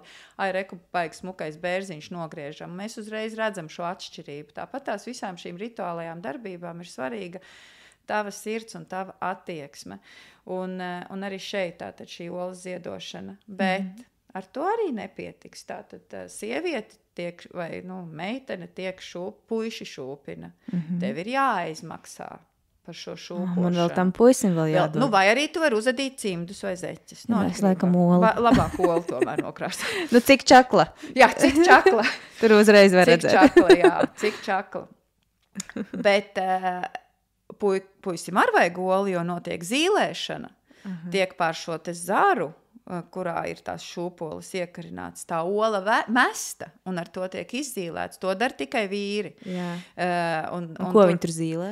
Viņi zīlē, kāds tad būs tas nākamais gads? Ja viņš spēja noķert, tad tas gads pirmkārt veiksmīgs, viņš spēja viņu saturēt to gadu. Viņš pats met olu un viņš pats met vienā zara pusē, tad viņš skrien cauri un otrā pusē noķer rokās. Un vēlams, ka viņi nenokrīt un nesaplīst. Un vēl meitenes taču to vēro. Sievas arī vēro, un iedomājies, tur jau arī notiek šī saspēle. Un arī, kad tas vīrietis šūpina šo vai savu sievu, vai atkal jauns puisis, jaunu meitu, viņš jau šūpojoties apķer viņai gurnus. Viņš sajūt, kādi ir. Kāds tur tas, kā tur šūpojoties viņa izskatās, varbūt vēl paķiķina. Turklāt vēl apdziedāšanās notiek. Kad jau ir tāda lielāka grupa kopā un zin, ko dara un zin dziesmas un māk paķert uz zoba. Bet tāda pozitīva apdziedāšanās. Nav kā Jāņos. Jāņos mēs piedzīvojam tādu apdziedāšanos, kas tiešām paķer uz zoba. Nedrīkst apvainoties, vajag zināt, ko pretī teikt. Bet lielajā dienā ir tāda cildinoša apdziedāšanās. Tāda cildināšana. Nezinu. Kas iekāp šūpolēs, piemēram, tur, un tad liek klāt, tur liek daļu, cimdu, rakstītāja vai, jebko, zin to īpašību, un viņu izdzied tās pārējās. Viņu, tās sievas, kas apkārt, viņas cildina to dāmu, un tas puisis šūpina, vai vīrs, un taču visi lepojas, visi saprot, tā ir jaunība, saproti? Mēs esam skaisti. Vienalga, kādi mēs realitātei pasē pēc gadiem esam, te mēs izdzīvojam jaunību. Tāpat kā Jāņos mēs izdzīvojam pilnbriedu. Un te mēs izdzīvojam jaunību. Un te tas viss raksturojās tajā.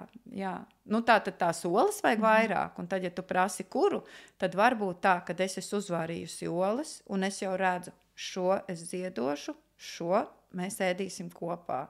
Šo es atstāšu kaulēšanās, tur tam. Tu vienkārši, tas ir process. Tev vienkārši un redz, kas ar to krāsošanu, ko es vēl gribēju pieminēt, kas ir tas skaistais. Viens tas, ka mēs ar tās putnolas, ko es, tā ir kaut kāda prakse, par kuru es esmu, tā, kā lai saka, mainoties ar informāciju, zinājusi pati, neesmu meklējusi putnolas, esmu vienmēr krāsojusi. Un kas tur arī notiek? Šī jaunās pasaules veidošana. Mums ir šī pasaulīte iedota, šī te brūnā, baltā oliņa, kura veidojas. kura ir tapšanas procesā.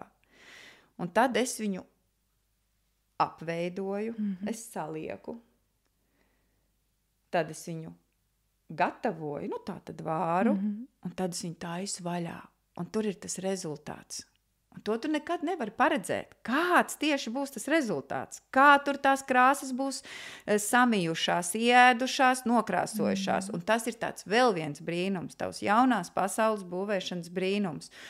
Un te arī visu laiku tajos gadskārtu svētkos tomēr mijas cauri netīšām es iegāju mīļās Māras istabā. Nu, mīļā Māra, tā tad mūsu zemes viss fiziskā pasaule. Pilna Māras istabiņa sīku mazu sūpulīšu, kad es vien kustināju, citi līdz līgojās. Mūsu darbība šeit, šajā fiziskajā pasaulē kustina. Nu, kā tavi jautājumi kustina mani, vai vienkārši šeit mūsu sēdēšana un kaut kāda runāšana kustina vēl citus procesus un mūsu pateiktais kustinās vēl citus procesus, bet tāpatās arī šīs mūsu rīcības un šī olu vārīšana to lieliski parāda. Mums ir viena rīcība, mēs tur kaut ko izdarām, mēs kaut ko tā, un beigās tas ir iekustinājis, nezinu, ir iznākusi tāda raiba pasaule, un tur mēs redzam, tur mēs vienkārši tādā olas vārīšanā ieraugam visu savu dzīves, nezinu, lomu to nevarētu teikt, uzdevumu, nu, arī varbūt nē, bet, nu, teiksim, to būšanu. Tātad mums rokās ir iedota mūsu dzīve, mūsu pasaule, mēs viņu veidojam, mēs viņu taisam, bet tas tik un tā, tas brīnums saglabāsies, kas no tā visa sanāks. Bet tā ir mūsu veidotā pasaule, jo mēs to visu procesu virzījām. Jā, tas ir tad, ja mēs runājam par tādu tradicionālo olu vārīšanu, ko jau vairs mēdz jau mūsdienās visādas citas veidus, kā tās olas viņas vāra, un tad viņas apkrāso vai kaut ko tur ber klātam ūdenim. Bet kā tu uz to skaties, vai tomēr tad labāk, jo pēc tevis stāstītā izklausās, ka tā īstā riktīgā darīšana ir tā, ka mēs tinām iekšā viņu tajās zālītēs. Arī pat tad. Ja mēs tik un tā ņemam viņu un tad tur čubinam. Tā ir visa mūsu attieksme. Nu, tas ir par jebkuru mācību runājot. Ar kādu attieksmi tu to dari? Nu, tu vari jebko, nezinu, aiziet vingrot, vienkārši pacelt pirkstiņu līdz pusē, kaut gan tu vari pacelt īstenībā viņu līdz pašai augšai. Ja? Nu, tā ir tā tava attieksme. Bet tas nebūtu nepareizi. Bet tas, ko es gribēju teikt, ka lai arī cik recepte būtu vienāda, nezinu, tagad saku vārīt vīnā, katram sanāks citādāk. Katram citādāk iedīsies un vienā gadā iēdās tā un vienā gadā šitā. Tā kā tur es pieņemu, ka paliek kaut kāds maģijas mirklis arī. Protams, ja mēs ietinam viņu tajās, ir tie plasmasas, tie kaut kādi, ko tu tur uzvelc virsū, ieliec ūdenī, nu, tur tāds viņš sanāk. Nu, sanāk tāds, nu, nav. Tas ir tā kā patērētāja sabiedrībā. Nu, mēs varam izvēlēties ceļu, kurš mūs ved uz izaugsmi un vienkārši eksistēšanas ceļu. Nu, te tas pats pa olām. Mēs varam viņus krāsot, es teikšu tā, man šķiet, ja tu viņas krāso vienalga vīnā vai vēl kaut kur, bet ieguldi savu laiku, savu attieksmi, savu kaut kādu šo te sadarbību ar šo olu un atstāji mirkli tam, kad tu no rīta varot vaļā, tev ir tas brīnums, tad tu izej šo procesu. Vienalga, vai viņi ir raiba vai vīnā, tāpat tās tur ir kaut kāda kristāla, kaut kādas lāsītes tur iezīmējās. Ja tu uzmauc vienkārši virsū plastmasas to plēvīt, kur ir redzam tas jau zīmējums, ja, kur tev vienkārši ir apkusis vai nav apkusis, nu, vai tas ir brīnums, es nezinu, varbūt kādam arī tas ir brīnums, apkusa, nu. Bet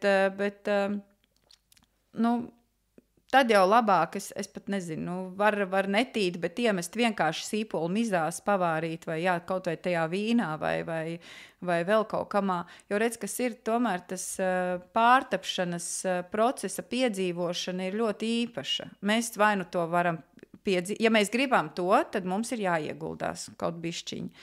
Ja mēs negribam piedzīvot šo pārtapšanas procesu, tad mēs varam vienkārši veikalā nopirkt gatavus krāsot solus vai pasūtīt kādam. Arī variants. Jā.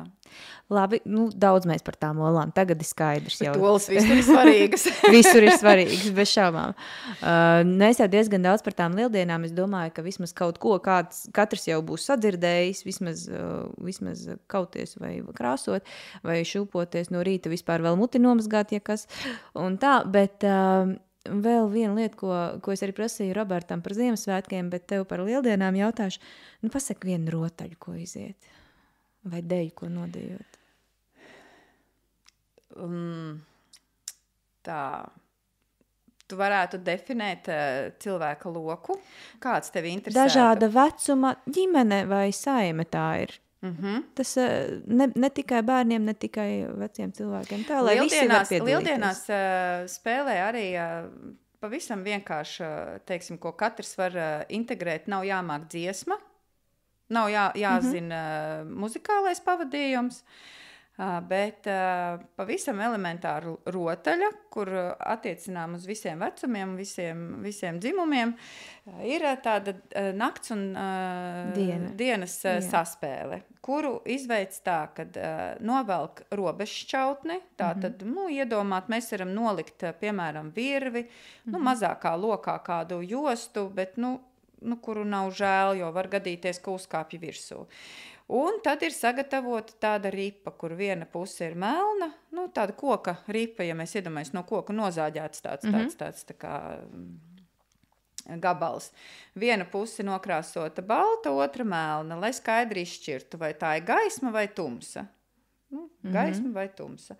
Un noliekam šo te tātad virvi, iedomātajā centrā, sadalamies uz pusēm, vieni ir diena, otri ir nakts. Un ir šīs ripas metējs. Un tad notiek tā, ka tiek mesta ripa. Ja uzmet dienu, tad diena ķer nakti. Bet laukums ir nosacīti iezīmēts. Ja? Tos, ko viņi noķer, tos viņi ved uz savu pusi. Tad met atkal. Ir kaut kāds noteikts laiks, kurā viņiem jānoķer. Par to, tur ir tāds vienkārši ir laukums, ja mēs iedomājamies laukuma malas, tātad, ja tu esi diena, tu mani tagad ķersi šajā gadījumā, ja es paspēju izskriet ārpus tās laukuma malas, tu vairs mani nevari ķert, ja? Tad viss, tad met, tātad, kad visi, tie, kas noķerti, tie pāriet. Bet viņi stāv viens pret to, es vienkārši sporta skolotājs biju, tāpēc man ir svarīgi specifikācija. Jā, tas ir pareizi, jo tu uzdod jautājumus, kas svarīgi būs citiem. Visi stāv pie līnijas. Viduslīnija, okay. Visi stāv es iedomājos volejbola laukumu, un tad tur, kur būtu tas tīkls, visi stāv pie tīkla. Tagad, apmēram, vismaz, soļu attālumā, tā, lai nav deguniem gluži kopā, lai redz. Tātad tas tiesnesis stāv līnijas volejbola tīkla malā un met to ripu. Tikko nokrīt viena vai otra krāsa, attiecīgi, ja, piemēram, šajā gadījumā baltā virsma ir uz augšu, tad tie, kas ir diena, tie skrien uz nakts laukuma pusi, cenšas noķert visus, kamēr tie spēja izskriet ārā no laukuma. Tikko ir ārā no laukuma, tā ķert vairs nedrīkst. Bet nedrīkst uz sāniem skriet ārā, uz aizmuguri. Saprat. Un tad atkal stājas. Un mijās un skatās. Paši uzliek laiku. Izdomā, cik ilgi spēlēs. Kas tad uzvarēs? Nakts vai tumsa? Draudzība vai kā. Un tad jau tur jau nekāda draudzība nav. Tur jau ir sacensība. Protams, redzīja, piemēram, kas atiecinām sakal par rotaļu, kas ir tāda vīru spēle. Tā ir ripas dzīšana. Tad tur ir gan ripas dzīšana. Tas tā kā hokejs varētu iedomāties uz lauka ar tādām stibām un arī ar tādu ripu, kā es tikko arī minēju. Tāds pats koka gabals, un viņa tiek dzīta ar tādām stibām. Bet tur jau tiešām nav nekādas draudzības vairs. To vajag redzēt un tad spēlēt. Jā, es baidos tur. es esmu repetītors tās dekoltiem, nesen bija nometne, un es viņiem ieliku, iesildoties, mums jau nav laika mēģinājumos, bet nometnē mums ir vairāk, tas ieliku kāds rotaļas paspēlēt, un es teicu, jūs tikai tā, nelīdz asinīm, jā, tā bišķiņa, un vienalga bija, kas nokrīt, un vienalga bija, kas, es domāju, Dievs.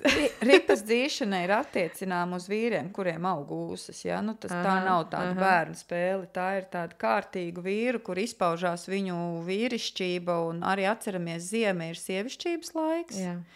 Un vasara ir vīrišķības laiks. Tātad lieldienās mēs pavaram vārtus vasarai, šai vīrišķībai. Un tad caur šo spēli izpaužas visas vīrišķības puses. Mērķtiecība, spēks, loģiskā domāšana, viss, ko vien mēs varam izdomāt. Tā nav arī tāda vienkārši ripas dzīšana. Tur ir vesels noteikumi arī, tā kā būtība. Šitais ir jāiet pie zinātājiem. Pēc nosaukuma pameklējiet, jo šī spēle tiek praktizēta un es ticu, ka ir arī kaut kādi jau video materiāli, kur var redzēt, kā notiek ripas dzīšana lieldienās. Bet tādai ģimenes lokam tomēr un dažādiem vecumiem un varēšanām šī gaismas saspēle, tā ir tāda jautra būšana. Protams, redzi, rotaļa jau arī ir tā pati olu ripināšana. Ja? Tas jau arī turpatās ierakstās. Ir vēl rotaļas, bet tās tad prasa dziedāšanu, vārdu zināšanu, un tas jau tad atkal ir jau sarežģīta situācija. Šis ir tāds pavisam vienkārši jautrs un notikumiem bagāts arī izspēles variants šī gaismas un tumsas saspēle. Lieliski. Izstāstīju. Paldies. Gan mēs zināsim tagad, kā lieldienas svinēt un ko tur darīt. Būsim aizņemti visu dienu. Un tad man tev ir vēl viena liela tēma, ko es gribēju ar tevi izrunāt, ir sajiet streideviņi. Un es atcaucos laiku uz Robertu, jo mums viņš ir kopīgs, bet varbūt tu vari pastāstīt par to savu lomu tajā. Es esmu sajiet streideviņu dalībnieks visu cauru gadu, jo jau šobrīd, lai arī sajiets pats notiks augusta 1. nedēļā, jau šobrīd ir intensīvs gatavošanās process šai te lielajai sanākšanai latviskā vidē. Es drosmīgi to saku, jo tā tiešām ir nedēļa, kur piedzīvot sevi tādā latviskuma pļavā. Viss, kas ir apkārt, mēs varam iedomāties, kā zied tādā skaistā, viss par to, ko mēs šeit runājam, viss par to, ko varbūt tās kāds sajūt un gribētu piedzīvot, tad streideviņos šīs nedēļas ietvaros tu vienkārši nonāc tādā pasaulē starp cilvēkiem, kur tu esi latvietis. Super, tātad tu esi organizators, viens no, jā, un varbūt tu vari pastāstīt, jo Roberts stāstīja no tā sava viedokļa, kā vīrietis, tad viņš tur savu izstāstīja, bet varbūt tu vari pastāstīt, kas tur īsti notiek. Tas, ko mēs sapratām, tur dalās ciltīs, to es sapratu, tur visādas norises notiek, un katra cilts dara kaut kādas savas lietas, un pēc tam tad arī kaut ko dara visi kopā, un tas notiek veselu nedēļu, preizi? Jā. Un kas tur var? Jā, kas tur notiek? Tur notiek ļoti daudz kas, bet kopumā, lai saprastu, sajiet streideviņi ir veidots tā, lai cilvēkam būtu iespēja nedēļas laikā sevi bagātināt šajā latviskuma izpratnē, sevi latviskajā dzīves ziņā vai pieredzē, tradīciju izzināšanā, kāda amata apgūšanā, un šīs nometnes ietvaros, es viņu gan vairāk gribētu saukt par sajieta ietvaros, tiek saplānots laiks tā, lai cilvēks, kurš ir izvēlējies tur būt, pat tiešām var šo attiecīgo tēmu vai prasmi piedzīvot pēc iespējas vairāk un pēc iespējas dziļāk. Līdz ar to sajieta dienas ritējums ir sadalīts tādos posmos kā riti, ar ko cilvēks iesāk šo sajieta dienu un kuru turpinās cauri visam šim te nedēļas ritējumam. Piemēram, Es vēlos izzināt,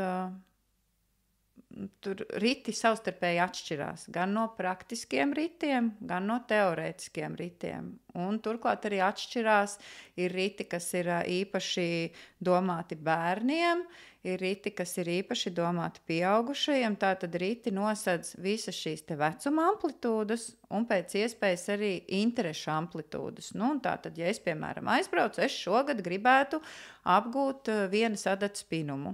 Sen es domāju, vienas adatas spinumu. Jā, tas ir tāds sens, ja es tā varētu teikt, adīšanas veids, laikam tā varētu izprast, bet tā dara vienu adatu. Nu, labi. Izklausās vienkārši, izklausās kaut kas priekš manis. Tāda šūšana, bet jā, nu tāds sens veids, kā tika darināt apģērbu, bet tas tā. Piemēram, to es vēlos. Nu, tas nozīmē, ka es dienu iesākšu ar šādu rīta apmeklēšanu, kur man šī amata meistars Latvijā tiešām prasmīgs cilvēks nodos šo te zināšanu tā, lai es pēc tam to prastu praktizēt savā dzīvē. Vai, piemēram, mums ir jau gadu no gada nelaižam projām, jo cilvēkiem aizvien gribās izprast un gribās iemācīties ir ar Kasparu Zvirbulu kopā tāšu rits, kur tiek no tāsīm, tātad attiecīgi apgūta šī tehnika, kā no tās var taisīt traukus vai somas vai jebko. Tas pa tādiem praktiskiem tajā pašā laikā ir atkal, piemēram, tāda praktiskā latvietība. Nu, pavisam vienkārši. Un tāda teorijas bāze, kur tu iegūsti ieskatu, kā praktiski veidot, sākot ar vienkāršiem kaut kādiem dzīves ritējumiem, ar gadskārt svētku izprašanu. Ja. Mēs tur tā kā lekcijas klausamies, vai kāds mums māca? Tas nav īsti lekcijas formāts, tas ir tiek teorētiski. Teorija tur iet uzreiz kopā ar praksi. Tātad, ja tev pasaka, piemēram, tu man uzdevi jautājumu par to, kādu rotai spēlēt lieldienās, piemēram, nometnes ietvaros, sajiet ietvaros, tiek runāts par lielo dienu, tiek izprasts, kāpēc mēs vispār viņu svinām, ko mēs darām. Un uzreiz attiecīgi, tātad mēs ejam rotaļās, mēs izejam, mēs saprotam, mēs piedzīvojam. Tie riti. Bet tas ir tās manas cilts ietvaros vai tas ir rits. Mēs šobrīd runājam tikai par ritu. Tas ir pats dienas sākums. Tad, kad prāts ir, kā lai saka, atmodies uzņemt jaunas zināšanas, mēs viņus uzņemam tajā jomā, kas man interesē. Nu, es tur nesaukšu visas jomas, kādas tur tiek nosaktas, bet tātad tas saistās, protams, ar tradicionālo kultūru, kuras ietvaros ir iespēja apgūt kādu amatu, kādu prasmi vai teorētiski nostiprināt savas zināšanas. Nu, tur tiešām ir ļoti plašs šis piedāvājums. Bet es pats tā kā var izvēlēties, kurējo es gribu. Jā, tu pirms tu piesties ja tur 50 cilvēki piesakās, ka grib tieši tāsis. Jā, tādu situāciju mēs nepieļaujam, jo ir tā, kad sajietam piesakoties, tad, kad tu esi pieteicies sajietā un esi kļuvis jau par sajieta dalībnieku, tad tu aizpildi anketu, un tas ir svarīgi, ja, teiksim, cilvēks ļoti grib apmeklēt kādu pieprasītu ritu vai cilti, nu, kā mums vēlāk nonāksim līdz ciltīm, tad jo tu ātrāk piesakies un kļūst par dalībnieku, jo tev ir lielāka iespēja, ka tu tieši nokļūs uz šogad to tevis izvēlēto. Tai pašā laikā ir bijušas situācijas, kad apstākļi ir dažādi, piesakās varbūt vēlāk, un tiešām gadās, kad tas rits vai cilts ir jau pilna. Mēs nepieļaujam lielas masas, lai tas darbs tomēr ir kvalitatīvs, tiek bišķiņ koriģēta šo cilvēku attiecīgi pēc šīs specifikas, ir kur var vairāk, ir kur var mazāk. Tad cilvēks vienmēr atrod citu, tātad attiecīgi ritu, un viņš redz, reku tāsis visas pilnas, tad viņš skatās, ko viņš grib citu, un tās citas lietas ir arī tik interesantas, kad īstenībā daudz cilvēku, kuri brauc uz sajietu, tāpēc mums ir tā, ka nevienmēr katru gadu ir kaut kas pavisam cits. Mēs ļoti saglabājam tās vērtības, kur ir cilvēki, kas brauc, jo viņam ir tieši tā. Viņš šogad aiziet uz tāsi, nākamgad viņš aiziet uz teorētisko nodarbību, un vēl trešajā gadā viņš aizies atkal uz, piemēram, uz lina krekla šūšanu, ja? vai tur kaut ko citu. Ja? Jā, jo es esmu no tiem, kas gribētu uz visiem, un tad man būtu, Dievs, bet es to taču vēl. Jā, un tāpēc šie riti, teiksim, saglabājās, ir kas nāk jauns klāt, ir kaut kāds jauns prasmes, ir kaut kas, ko mēs izdodās kādu meistaru akal izraut no viņa ikdienas darbiem, un tad parādās kaut kas cits, bet ir tā bāze arī, kas seko, dodot iespēju. Bet tas ir rīts, kad mēs uzņemam kaut kādas jaunas zināšanas. Un tad tu iezīmēji tādu notikšanu kā ciltis.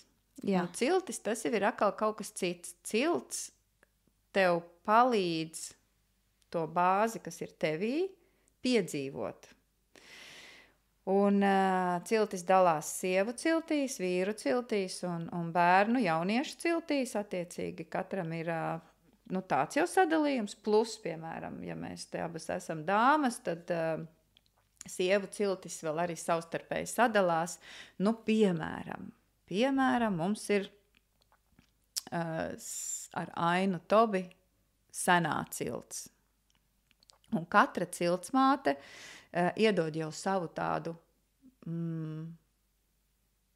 plūdumu un tādu jau garšu. Teiksim, ja, piemēram, Ainai ir senā cilts, tad ir bijusi, piemēram, cilts pagājušo gadu ar Zandu Žentiņu. Mums bija čūsku cilts. Pavisam cits raksturs, pavisam cits skatījums uz sievieti. Ja senajā ciltī tevi kā pirmāti, kā viedu sievieti, tu sevi Ainas vadībā palīdz ieraudzīt sevi tādu.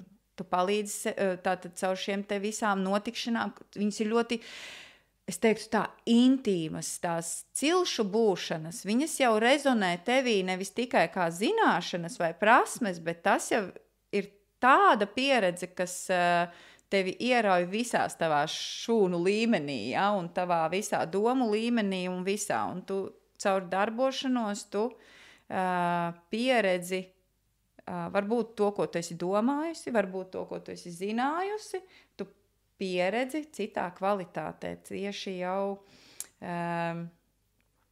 piedzīvo. Bet tehniski kā tas notiek? Tehniski tas notiek, es nezinu, ko var teikt, ko nē, bet tehniski, pavisam vienkārši. Tas notiek caur tādām rituālām darbībām. Caur, protams, kas dziļām sarunām, kas aizved no viena punkta uz otru punktu. Tas notiek caur dziļu un patiesu praksi, kuru tu nevis skaties no malas, bet kurā tu piedalies. Un, par cilti, izstāst kādu piemēru, ko vai tu esi piedzīvojis vai vadījusi, vai... Lai cilvēks, kurš nekad tur nav bijis, lai viņam vismaz...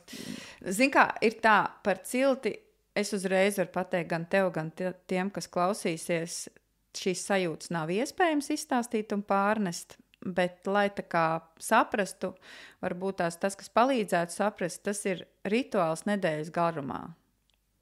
Un, ja mēs zinām, ka mēs taisam rituālu, tad arī rituālam ir savs uzstādījums. Vienmēr, vai ne? Vai tas ir tāds rituāls vai tāds rituāls, viņam ir savs uzstādījums. Tad es tā vienkārši tagad domāju, kā pārnest šo sajūtu. Tad arī mēs varam iedomāties, ka katrai ciltī ir savs uzstādījums. Piemēram, čūsku cilts. Tātad viņai ir uzstādījums, mēs zinām, ka zalktis ir svētības simbols, gudrības simbols un sievietes simbols arī ir zalktis. Mēs sevi ieraugam šo čūsku.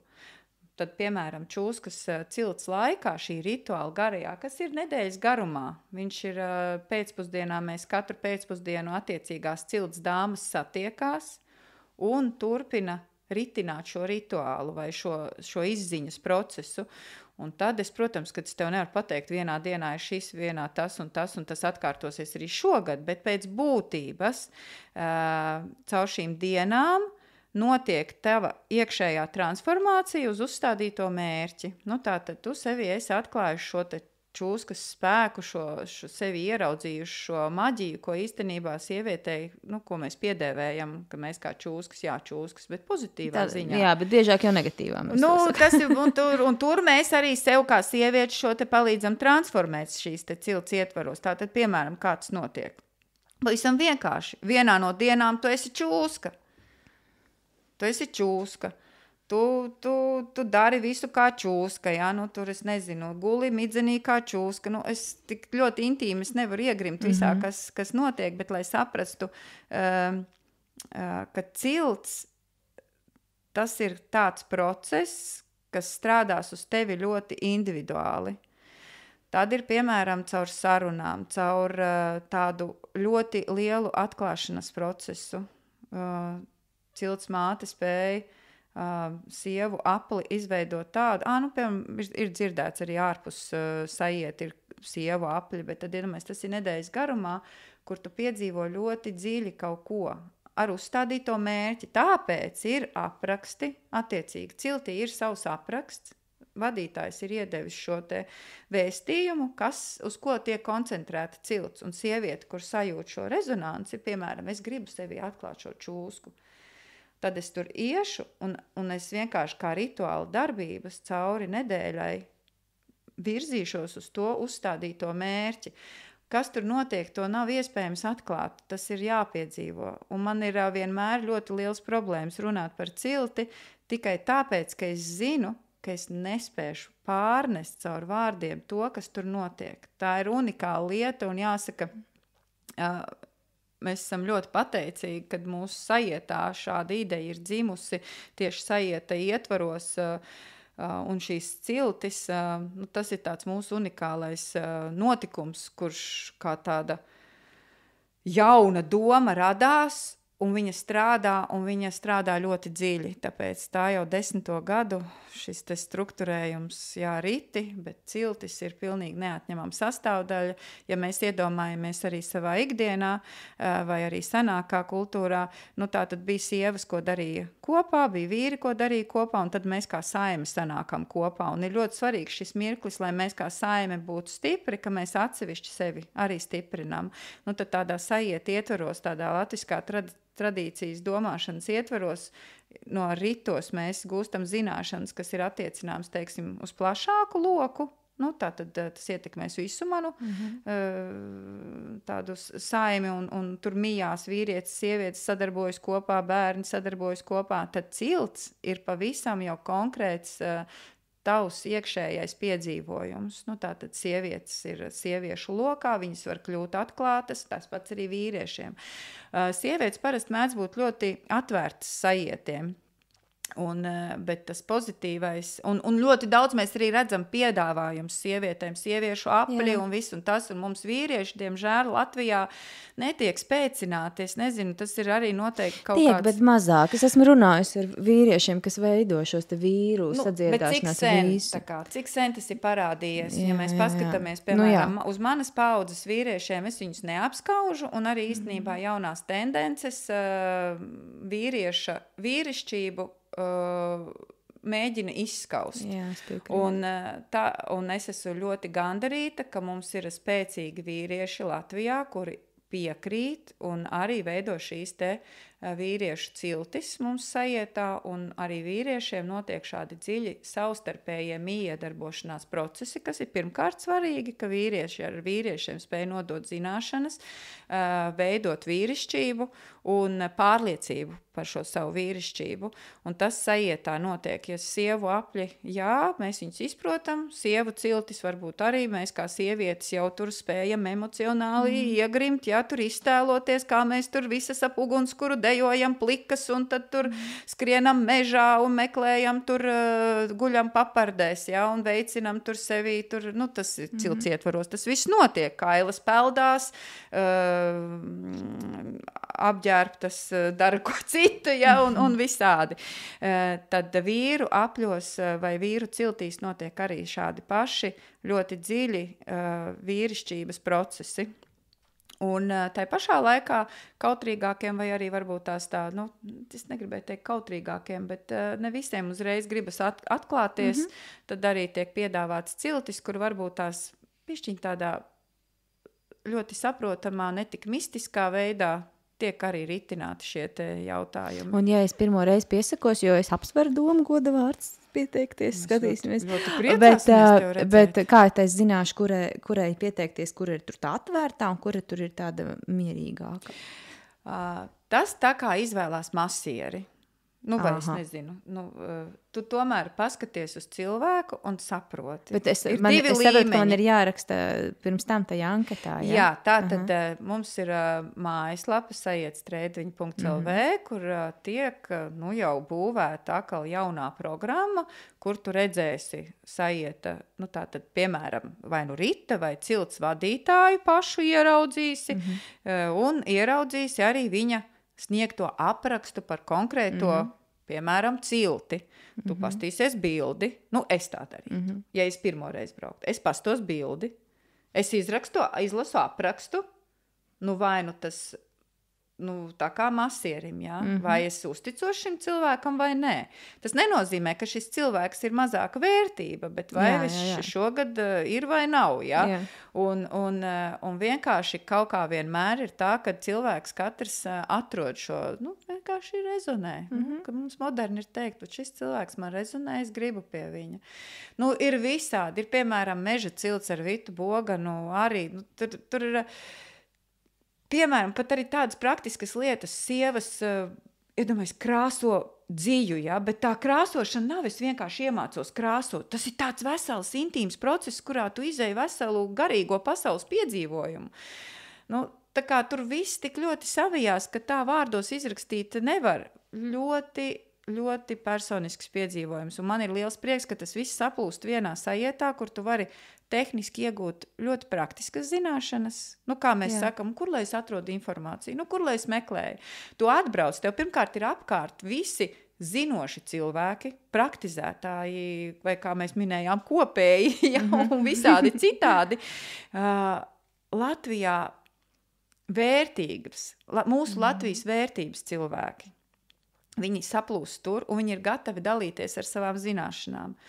Un šie te praktizētāji, kuri ne tikai vienkārši runā par gadskārtām vai tur to, bet kas reāli svin, kas reāli iedziļinās, kas reāli veic rituālus, viņi tev palīdz ieiet tajā maģiskajā latviskuma pasaulē.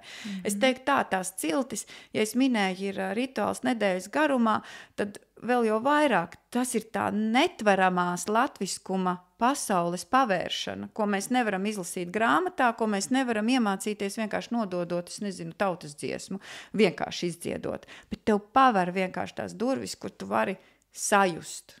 Šo te, ka tas nav tikai, ka mēs te nerunājam par, es māku vienu tautas dziesmu noskaitīt, bet tā cilts tev padara to, ka tā tautas dziesma kļūst par tavu, ja es tā drīkst teikt, par, piemēram, mantru, jā.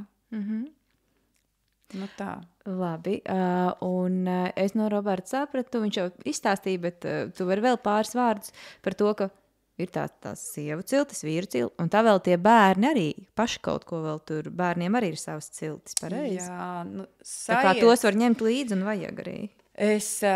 Pirmkārt ir jāpiemina, ka Latviskās dzīvesziņas sajietu organizē ģimenes. Un mēs viņus organizējam arī kā veselam kopumam ģimenēm. Vienalga, pat ja tu esi viens, tu vari braukt viens. Ja tu esi divatā, tu brauc divatā. Bet kas ir svarīgi, tu vari braukt, ja tev ir ģimene, tev ir vīrs, sieva, bērni un nezinu, varbūt vēl pat vecā mamma, tad viss tiek veidots tā, lai ģimenei būtu tur ko darīt. Turklāt, kas man ir pašai savā ģimenē svarīgi, lai es kā ģimene augtu un lai man dzimta augtu stipri, ir svarīgi visiem reizē attīstīties. Un šī ir tā vieta, kurā mēs reizē attīstamies.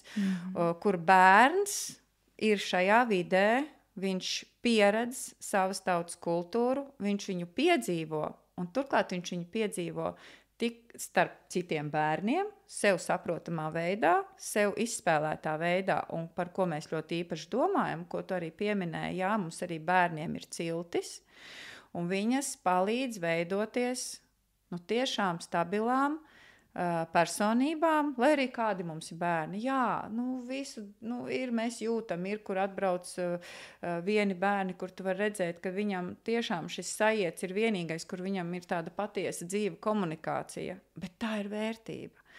Un tā jau mēs varam stiprināt gan sevi, gan savu ģimeni un to pašu bērnu, jo viņš jau būs tas, kas tālāk nesīs, audzēs, augs un turpināsies. Nu, tas ir tas mūsu turpinājums. Jā, tā kā viss tiek veidots tā, lai arī bērniem turklāt kvalitatīvi. Nevis ķeksīša pēc mums ir bērnu atstātuve, kurā mēs tur vienkārši atstājam, bet jau sākot no mazuļiem līdz jauniešiem ir ļoti adekvāts, piemeklēts attiecīgam vecuma posmam, viņa psihiskajām, psiholoģiskajām, emocionālajām vajadzībām un praktiskajām vajadzībām piemeklēti speciālisti vai, es teikšu tā, tradīciju zinātāji, kuri tad attiecīgi arī darbojās. Super. Jā, tas ir ļoti vērtīgi ar bērniem. Un vēl, ja par bērniem runājam, tad jau uz rokām ir tāds maziņš bērniņš, kurš nevar palikt viens pats vēl. Māma viņu var ņemt uz savu cilti līdzi. Mums ir... Vai ir tāds māmu cilts? Starp citu, ir arī māmiņu cilts, jā. Ir māmiņu cilts, bet likās, ka varbūt tās, ka nav pareizi māmiņu cilts, bet vajadzētu ģimenes cilts, jo tas ir tas vecums, kur citreiz, kad ģimene atbrauc, patiešām ģimene savstarpēji vienojās. Piemēram, vīrs būs tas, kas pieskatīs bērniņu un sieva ies uz sievu cilti. Jā, varbūt beidzot viņa var būt pat. Jā, vai arī otrādā, kur akal, piemēram, ļoti mijās un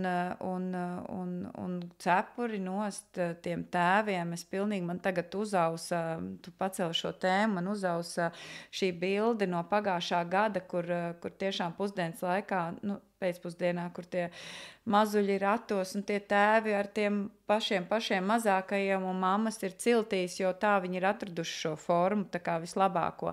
Tai pašā laikā ir cilts, kā tu jau pieminēji, šī māmiņu cilts. Pagājušo gadu īsti tāda vajadzība nebija, jo mums bija Līga Reitere, kura ņēma mammas ar visiem mazuļiem ciltī, un tur bija kārtīga sievu cilts. Es iesaku izbaudīt cilti ar Līgu. Un tā kā ir iespēja ne uz visām ciltīm, jo ir ciltis, kur prasās tiešām ļoti liela iedziļināšanās tieši pavisam citā aspektā sievietē. Kur viņai jāizkāpj ārā no šīs mātes. Māte viņa paliek māte, bet viņai ir jāpaver vēl cits līmenis. Līdz ar to tas bērns tomēr noņem uzmanību, ne tikai viņai, bet citiem. Bet ir cilts, kur var nākt ar pavisam mazuļiem, un ir prakse, ka ģimenes savstarpēji vienojas. Viņam pat vīram nemaz negribās uz to cilti, vai akal otrādāk. Viņi sadala, piemēram, viņš ies no rīta tur ritā, es iešu uz cilti. Bet tik un tā, un mēs esam prasījuši, kas jūs motivē? Tu staigā te ar tiem ratiem. Kāda tev motivācija braukt, maksāt? Ne tu esi ritā, ne tu esi ciltī. Bet kā mums ir atzinušas ļoti daudz ģimenes, viņi saka, šis ir laiks, kad mēs visi varam būt kopā.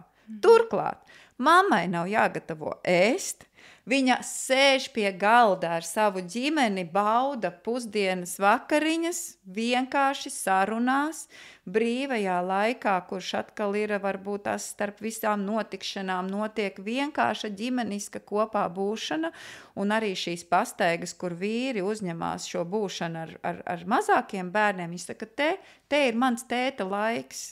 Te es esmu ar viņu kopā. Tā kā tā vide pati par sevi ir tik atvērta, ka ģimene var vienkārši, sevi stiprināt tīri pat praktiski vienkārši kā ģimene.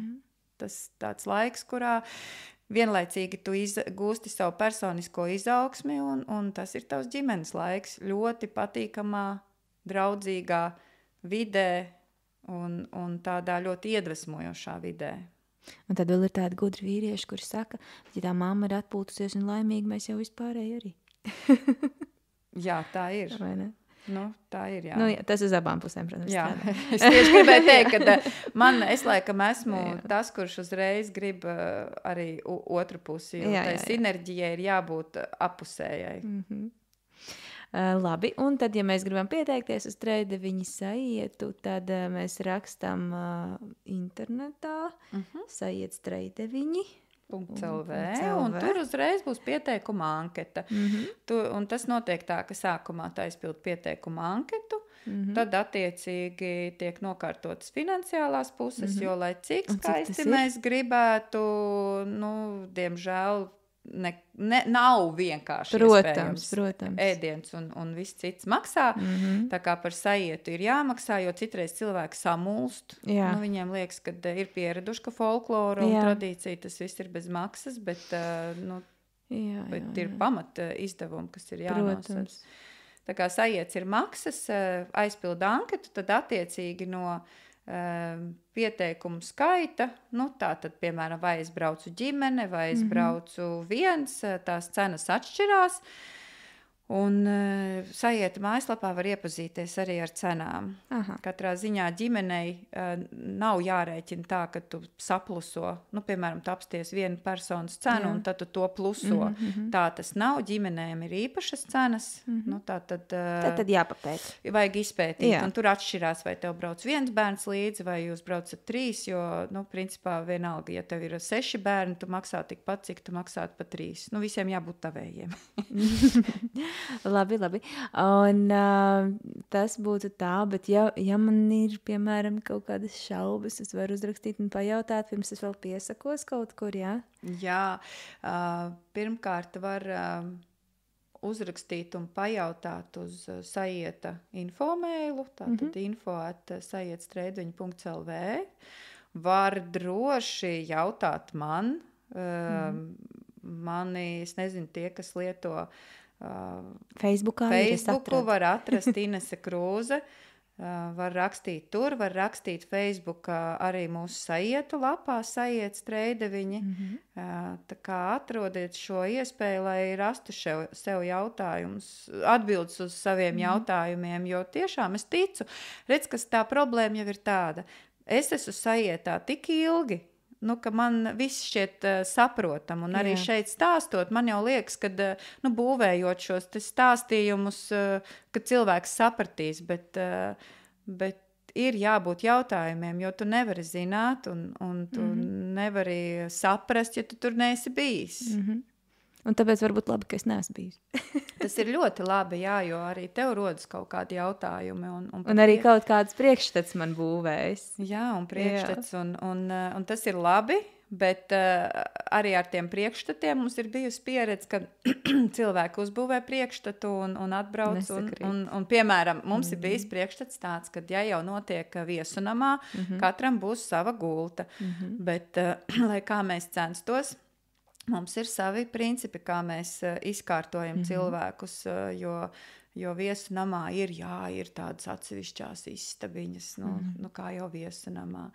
Bet tā kā tas ir sajiets ģimenēm, tur, kur ir bēbīši, mazākie bērniņi, tos mēs liekam atsevišķi. Bet tad ir lielāks mājas, kur, piemēram, ģimenes divatā dzīvo, divas ģimenes kopā. Vai arī viena ģimene pati dzīvo, bet atkal apstākļi varbūt tās ir citādāk nekā viesunama numuriņā. Kaut gan visi guļ gultās, neviens neguļ uz zemes, un vispār kopumā tik lielam cilvēku skaitam, kā parasti mums sajietā, līdz 200 cilvēkiem mēs esam. Tad izguldīšanas ziņā viesunams Robertam, kas ir Meža salas, mēs esam ļoti pateicīgi, jo mums ir bijis skolās, kur tiešām guļ uz grīdas un bērndārs gultiņās guļ. Tad šobrīd mēs esam atraduši vietu, kur ir tādi ļoti cilvēciski dzīvošanas apstākļi. Un 200 cilvēks var izguldīt. Tas ir grandiozi. Tas ir grandiozi, bet tas ir ar tāds posms, redz, kā cilvēkiem ir divējādi iedalās. Viņi brauc pēc zināšanām, viņam ir vienalga, kur viņš guļ. Un ir tādi, kuriem varbūt tās gribas to komfortu. Tāpēc es uzreiz varu pateikt, komforts ir atbilstoši sajietam. Jo es godīgi sakot, nebiju šajā sadzīves jautājumā iedziļinājusies. Man pirmais iespējas bija, ka mēs guļam teltīs. Starp citu, arī ir iespēja, ir cilvēki, kuri brauc, un tas, starp citu, samazina arī dalības maksu, jo attiecīgi mums atbrīvojas kādam citam dalībniekam gultas vieta. Ja cilvēks guļ teltīs, un mums ir tādi dalībnieki, kuri izmanto šo nedēļu, jo viņi grib šo nedēļu dzīvot teltīs, tāpatās tev ir pieejama duša, tev vispārējais ir pieejams, bet tu gribi to savu telpu, un tā ir lieliski iespēja, ja tev nepatīk, ja tu esi viens, piemēram, tu negribi ar citu kopā būt, jo ja tu brauc viens, tad ir ļoti, gandrīz 100% iespēja, ka tu būsi ar kādu kopā, jo pēc būtības nav tāda numuriņa, kas ir vienam cilvēkam domāti, vai istabiņa, ja, kas ir vienam cilvēkam. Bet ja tu gribi to intimitāti, tad var gulēt savā teltī vai braukt ar savu treileri. To arī pieļaušis. Kuri datumi ir treideviņiem?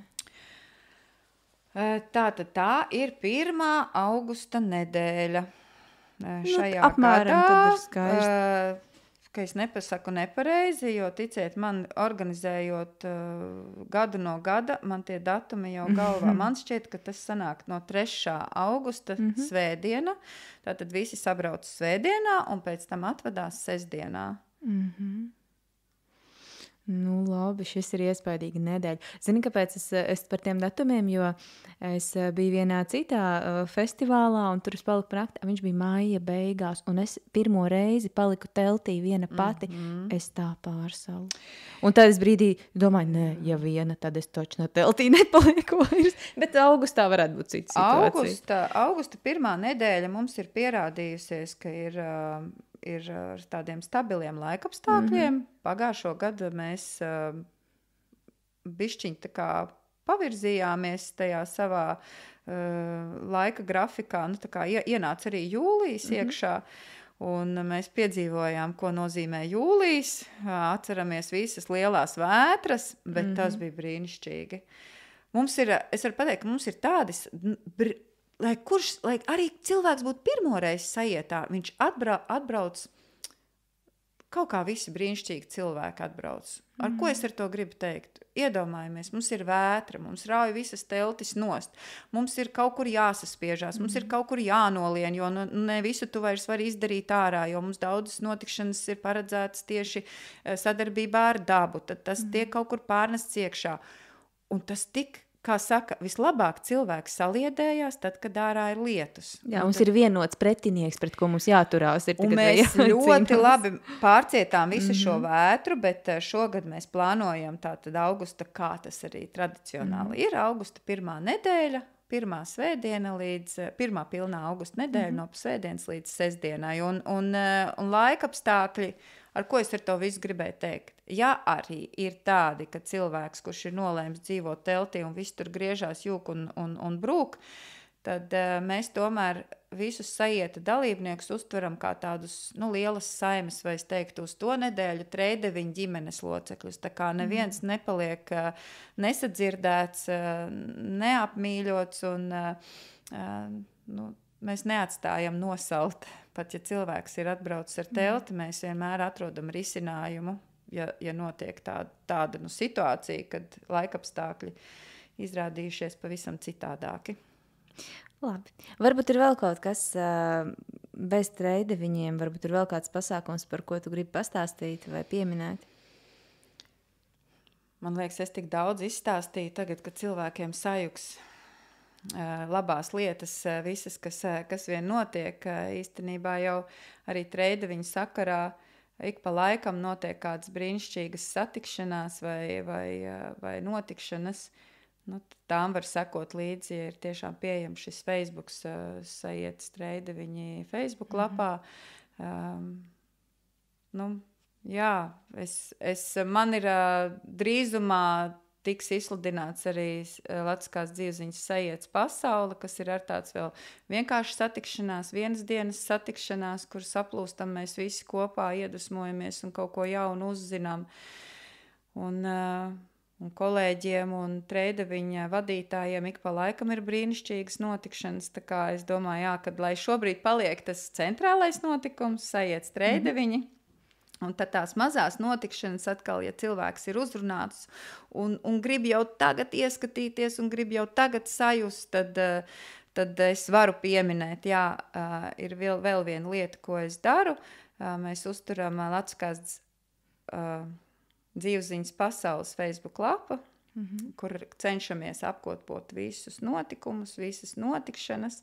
Tā kā Latviskās dzīvziņas pasaulē Facebookā atradīsi ar tradicionālo kultūru saistītas lietas, notikumus, kurus apmeklēt, caur kuriem izzināt. Un tad, ja gribas pašam, piemēram, par lieldienām un tradīcijām, kurām mēs runājām tagad, tad tas vēl viens aspekts, kurā es darbojos, ir dzīvotprieks.lv, kur mēs veidojam video tādu bibliotēku, tā varētu teikt, kur iedvesmoties tradīcijā, ieraudzīt, saprast un tad jau pašiem pielietot. Tas ir tāds kā maksas pakalpojums? Dzīvotprieks? Jā. Nu, tas ja ir, tu saki bibliotēka, video, tas ir kaut kāds ieguldījums tas no mūsu puses. ģimenei ir maksas pakalpojums, lai citiem tas būtu bezmaksas pakalpojums. Jā, es tevi saprotu. Tā kā visi droši izmantojiet, tas sildīs mūsu sirdi par to, ka tas darbs, dārgais hobijs un dārgā mīlestība pret mūsu tautu un mūsu kultūru nodara arī vēl kādam. Paldies, ka to darat. Jā, paldies. Labi, un vēl pēdējā lieta, man vienkārši pašai interesanti arī, vai tu piedāvā vadīt kaut kādus rituālus, piemēram, kādam kāzas tuvojas, un viņš grib ielikt arī drusciņu to latvisko tradīciju tur iekšā, vai varbūt arī ļoti daudz. Un tad ir tie cilvēki, kas palīdz to izdarīt, vai tu esi viens no tiem cilvēkiem? Jā, es esmu viens no tiem cilvēkiem, kas ir klātesošs, nu jau bijusi klātesoša daudzās kāzās, un jāsaka, tas arī silda sirdi, kad cilvēki veidojot, stājoties laulībā, veids apzinātas darbības. Un šie latviskie rituāli ir vieni no tiem, kas palīdz šiem te jaunajiem cilvēkiem apzināt, ko šie procesi laulības dienā nozīmē. Vai tā ir mičošana, vai tā ir līdzināšanās. Tā kā jā, es to daru, un paldies tiem cilvēkiem, kas ienes šos elementus savā šajā īpašajā dienā. Tās būtu vedības vai arī krustabas? Jā, krustabas arī. Un kā ar bedībām? Bedības? Jā. Bedības... man ir jāatzīstās, kad es vēl neesmu bijusi klātesoša tieši vadīšanas, lai arī mana vīra vecā tēva bedībās, nu, teiksim, kaut kādus elementus es, protams, ka ienesu, bet kopumā ir citi, kas tieši sevi tā definē. Bet redz, kas ir tad, kad tu praktizē šos te godus, nu, tas viss jau kļūst tev jau asinīs. Tā kā es ticu, ka būs tāds mirklis, kad būs arī manā praksē bedības, bet es sevi tā nepiesaku. Labi. Paldies tev par šo sarunu. Ļoti izglītojoši un interesanti, un es ceru, ka arī klausītājiem noderēs. Es ceru, bet es zinu, ka būs kam noderēs. Un paldies tev, jā. Tiekamies Treideviņos. Jā, ļoti labprāt. Ļoti labprāt. Tiekamies Treideviņos. Mums ir tāds savstarpējais atpazīšanās jautājums, kur ir Treideviņi. Un tad, ja tev atbild, tepat jau viņi ir, tas nozīmē, ka mēs jau esam tikušies un mēs zinām, kas tas ir. Tā kā es ceru, ka nākamreiz, kad mēs tiksimies, es tev varēšu uzdot jautājumu, kur ir Treideviņi? Tepat jau viņi ir. Jā. Paldies! Paldies! Paldies, ka klausījāties! Šis bija podcasts Astrālās sarunas ar Šantī. Piesakojiet mums Spotify un YouTube platformās, lai nepalaistu garām jaunākos raidījumus. Kā arī apmeklējiet manu mājaslapu sintiedance.lv un seko Instagram kontam Sintiedance Fitness, kur varat uzzināt vairāk par nodarbībām, ko piedāvāju klātienē un tiešsaistē. Vingrošana, stiepšanās, balets un meditācija un arī citas. Podcasts tapis sadarbībā ar producēšanas kompāniju podmedia.lv.